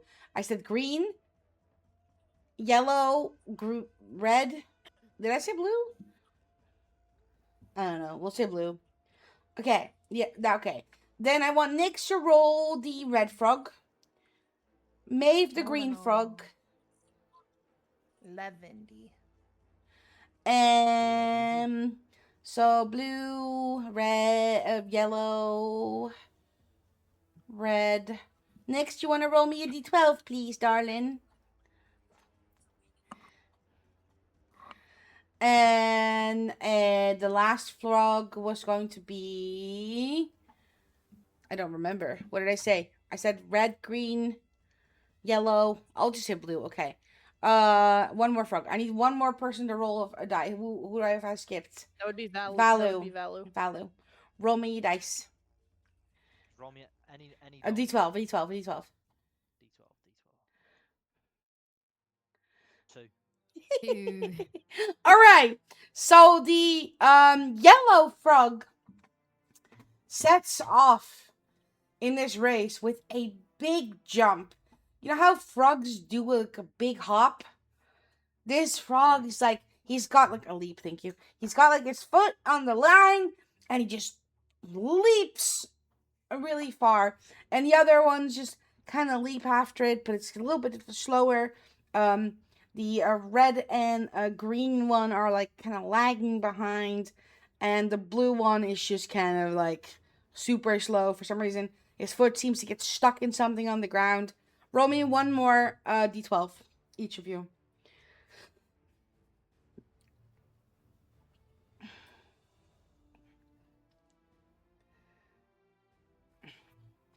Got 2.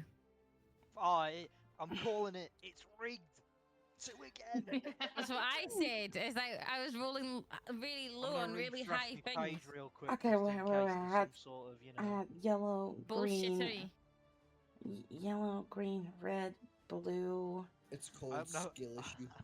I hope no one But bets That's the on thing, mine, we don't right? have the Green, skill issue. red, That's the blue. issue. Right, so the yellow frog starts lagging behind.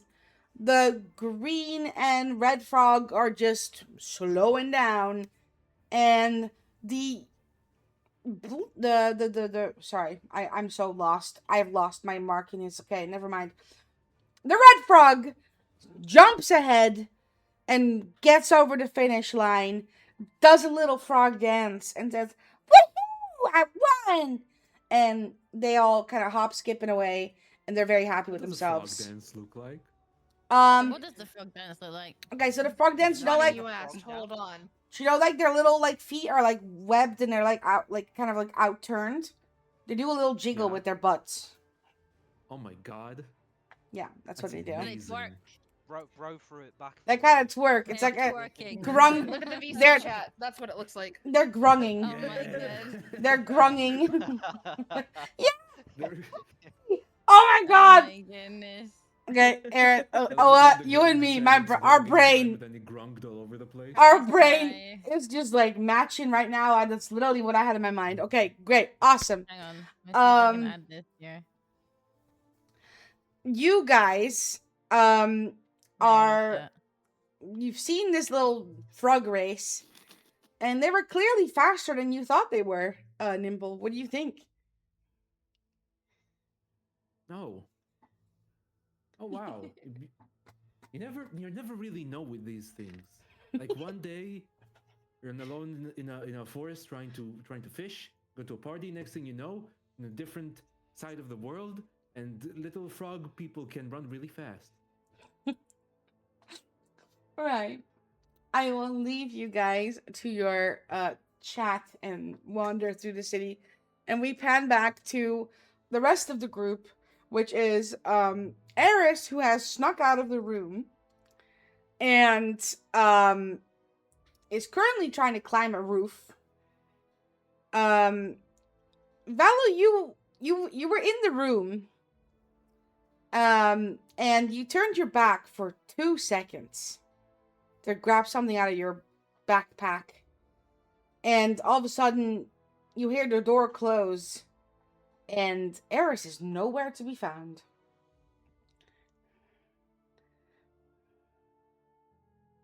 This child is going to be the death of me. I'm either going to have a heart attack, or I'm just going to die.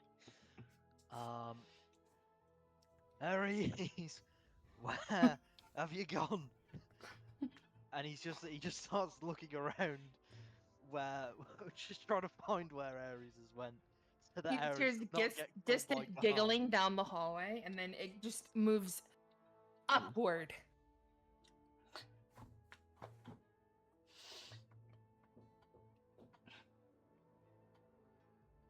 The worst part is I don't even think Valley could climb out the window. I don't know. Right. So whilst you're trying to figure out how to get up, Eris, you are trying to climb the roof. Maeve, you said you were hanging like around her, trying to like encourage mischief. You can fly, so it's easy for you. However, Eris, you're trying to climb a roof, so I want you to give me a strength roll. Right? An acrobatics check, or not acrobatics, athletics. Athletics check, yeah. That would be dexterity, would it not? No, that athletics, athletics is is strength. Athletics, the strength. Acrobatics? Is dexterity. But that acrobatics No, is you're doing- dexterity, but you're doing athletics Yes. because you're pulling yourself up on a roof. 15! Yo. You are pulling yourself up on this thatch roof, kind of grabbing on bunches of thatch, trying to pull yourself up. And you kind of like, you do it slowly but surely. You end up on the roof, and now you're just there on a roof, looking over this very big city with bright colors and loud noises and dinosaurs everywhere.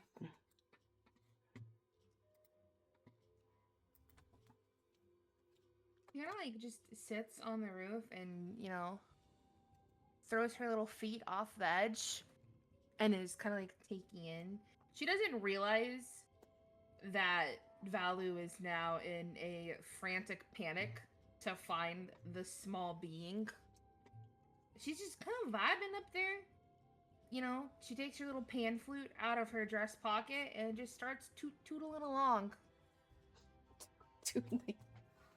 Okay, what do you do in this moment to encourage any mischief, Maeve? To be honest, I think she's gonna make little comments like do a flip. Oh my god! Oh my god!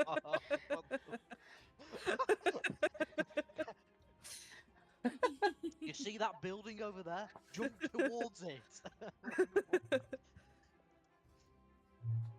Does she hear Valu like from inside the building yelling Yes, for Ares? you will definitely hear that. I'm guessing Ares doesn't because she's not really paying attention, correct? She heard it first when she just left the room, like, because he found out quite quickly that she left. But she was, sneaky and ran away very fast. So she probably right now, she's too busy, like, looking around and tootling around, as she said. So no, she wouldn't notice it anymore. But you definitely hear Valu going, Ares! Ares! Maeve is gonna like fly onto Ares' shoulder and just kind of whisper in her ear, I think Valu's going crazy. What do you mean? She stops playing her pan flute and like cocks her head a little bit to one side so she can kind of see Maeve out of the corner of her eye. She's just like, I hear him screaming your name. He sounds really panicked. Well, he wasn't even awake when I left the room, so I don't know why he's freaking out. I don't know. I think it's big, giant, dumb stuff. That's crazy. Probably too tall to get blood flow to his brain. Yeah. And then Right. she kind of just sits down and waits for Aries to start tooting away again. Right, Valerie, you find yourself finding a staircase that leads up to the top floor and a window that is cracked that you could, like, technically, if you angle yourself correctly, pull yourself up on the roof just like she did. Roll me an athletics check. While he's doing that, just very faintly,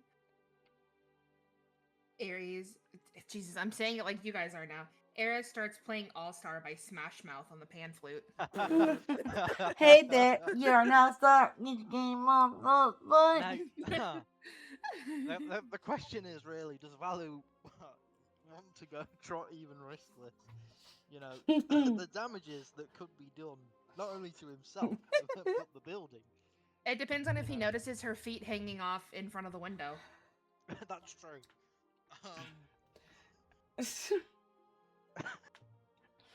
You hear the pan flute music. You know where she is. You can gather. You can put 1 and 2 together. you see, notice. I do get advantage on athletics because of my race. So, There you go. Roll 2, take the highest. You know what? Yeah, we'll do it. We'll do it. Okay, that's a 9. Number 2. Oh shit. It's a 15. Okay. Yo. Okay. You pull yourself up by the bunches of thatch on the roof, as she did, and you find yourself steadying yourself on the top of this roof, seeing Aries. She's kind of sauntering about, playing her pan flute with a little fairy on her shoulder, having the time of their lives. Aries doesn't notice him pulling himself on the roof, and she's just having a little ball, doing a little dance, playing a little flute.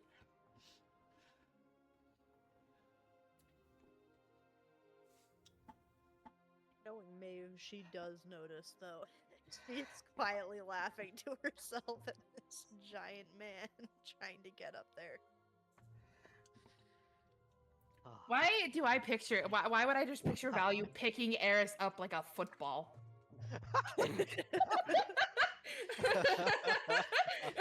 Under his arm and everything. Yeah. Oh my I was gonna goodness. chuck her like a football too. No, punter like a football at this rate. Yeah. Maeve, go long. 2 for 1 special, take them both out. You know, he's going to see them having a good time, breathe, you know, because I feel like for a moment he felt like he was gonna, you know, fall off the building. And you know, honestly, I think he's just gonna give up. You know, if the if the kid wants to, you know, if these two are gonna, you know, do this, I think he's gonna go and get a drink at this rate because he needs something. So he's just gonna be like, don't stay out too late, please, for the love of, just don't stay out too late, and don't go running around everywhere. He says to both of them, and then he's gonna try and. Is there any other way of getting down here? Jumping down, maybe? Fantastic, right. He's gonna try and get back in. He's just gonna try and go back inside, and then I think he's gonna go and like get a drink because, you know, with the day he's having, he needs one. A nice 8 a.m. ale. Listen, Right. when you when you're having to deal with Aries and Maeve, I feel like an 8 a.m. drink is acceptable. Fair. Before he So climbs down, she's gonna like Oh, finally dear. notice his presence, run over and just like hug his leg because she's so small, and then just climb down the side of the building. all right, both of you make me strength athletics checks, and I This could will go really say wrong for both of you're us. rolling you roll like this is you could do some serious damage, so be careful. Right. Luckily, I get advantage though, you know. So. Nyx is just drinking at this point. She's just having a great time. Just Oh, just you wait. so much Ah. ale. I got a 17. I got an 18. Go on. Let's go. I rolled a 7. Oh no. Oh no. Oh, no. Dude, Nyx is gonna hear a fucking thud from outside and just I don't know if she will. Some shattered Eris glass. is flatten Ares. trying to climb down the roof, down the building side, and her foot slips off of. Oh my god.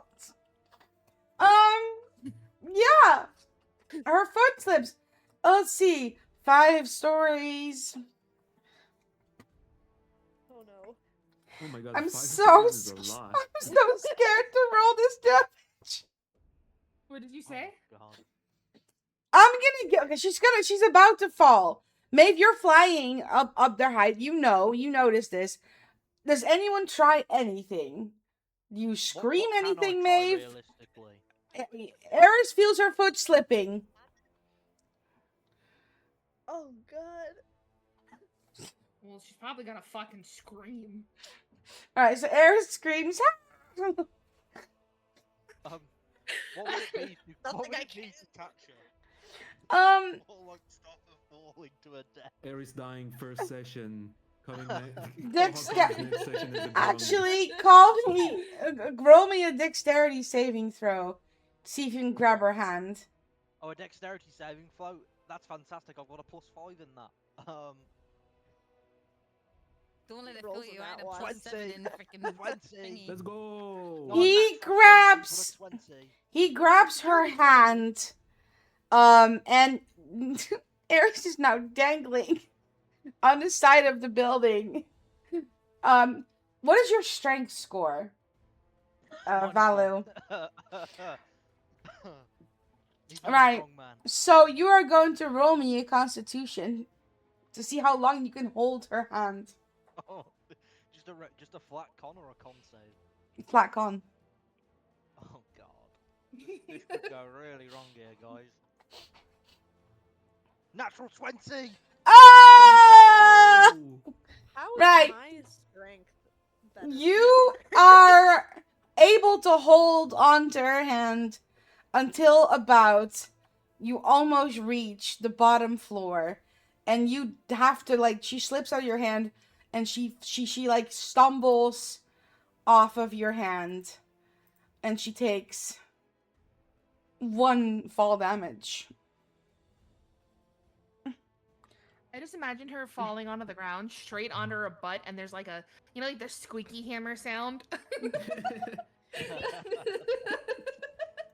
Now, what you guys fail to understand is that this building is full of people, and they're all hanging out in their rooms with their windows wide open. So you guys climb down, like past a couple of windows, and everyone's looking and staring and having a great time, basically laughing with you guys. Basically, it might feel like laughing at you guys, but they're having a great time. And then she falls that last little bit, and you hear like a thump when she gets to the ground. Nyx, we pan back to you. You are having a great time drinking. Mhm. What are you doing? Yo, the dad pen to Well- overdrive was crazy, by the way. Here's the thing. Nyx has had quite a fair bit to drink by now. You guys have been diddly-daddling for a Oh my long, God. long time. And she has got the whole bar partaking in a musical, right? Now, here's the thing.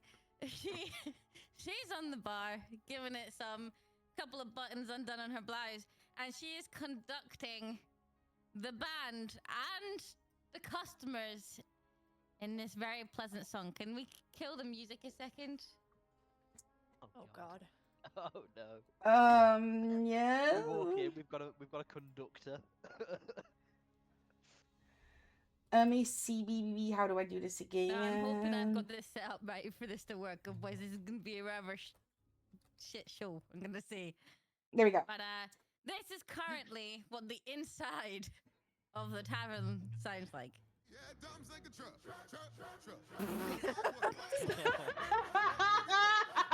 I think I sing it again. Yeah, dumps like a truck. They are giving it their all. They are having the best time of their lives. And Nyx is just there giving it some dancing and conducting, hairs down, couple of buttons undone. She's smashed, bruh. She's smashed. Smash on a Thursday morning. Right. Yep. And with that, we will end our first session Yay! of Tomb of Annihilation. God, I'm not ready to say goodbye. We hope at least we had a lot. I hope we all had a great time. Oh my God, it was great. That was Next fantastic. session, we will get straight into the thick of things with quests, Into the side thick of it. quests, and lots of gore. I hope I will have picked accents for my NPCs instead of going all over the place with them. But you know, that's neither here nor there. Make them all have a Um, South African accent. I can't do a South Yeah, you African could. I am accent. the captain down. I am the captain now. Afrikaans. that's No, I am Somali. the captain now. All I can say is like Afrikaans. You think you came to me? Right, I could, yeah, maybe, no, okay, well, whatever. Right, okay, thank you all, in both of our chats for watching. I hope, our party has entertained you. I hope, we did a good job. I hope you guys Well enjoyed done, Newbie. yourselves. Well done, well done. And that concludes Tomb of Annihilation episode 1. Hopefully more to come. Sometime next week. That rhymes. Same. Potentially. Don't know. I actually do know. Oh, As long okay. as everyone else in my other party has said yes to it already, I will have time on Saturday. Yes. So, Yay. I same think we're time all next in week. agreement that Sundays are just pretty much out the question with everything that goes on a Sunday and cities for us. Yeah. Yeah. Not Okay. for me. Not for me though. Yeah, not for you. All right. It All was right. For them. Crazy. Meet us next Shut up, time. Adrian. You only quit like a year ago, don't even. Same retired Dungeons and veteran of Dragons the sport. time, same Dungeons and Dragons network. I've changed her Eh. age. She's no longer 62. You guys can quit Okay. bagging on me. How old is she now? Don't worry about it. But you've only 7. quit law. Don't worry about it, sweetheart. 85. She doesn't know how to count, guys. She can't read. She doesn't know how to You You count. can't read, man. She just heard someone say 62, so she just walks around saying that. Yeah, basically. I'm Alrighty. gonna love you, leave you in deafens while I do my my. Let's see. Bye, guys. Bye. Goodbye. Goodbye. all. Bye.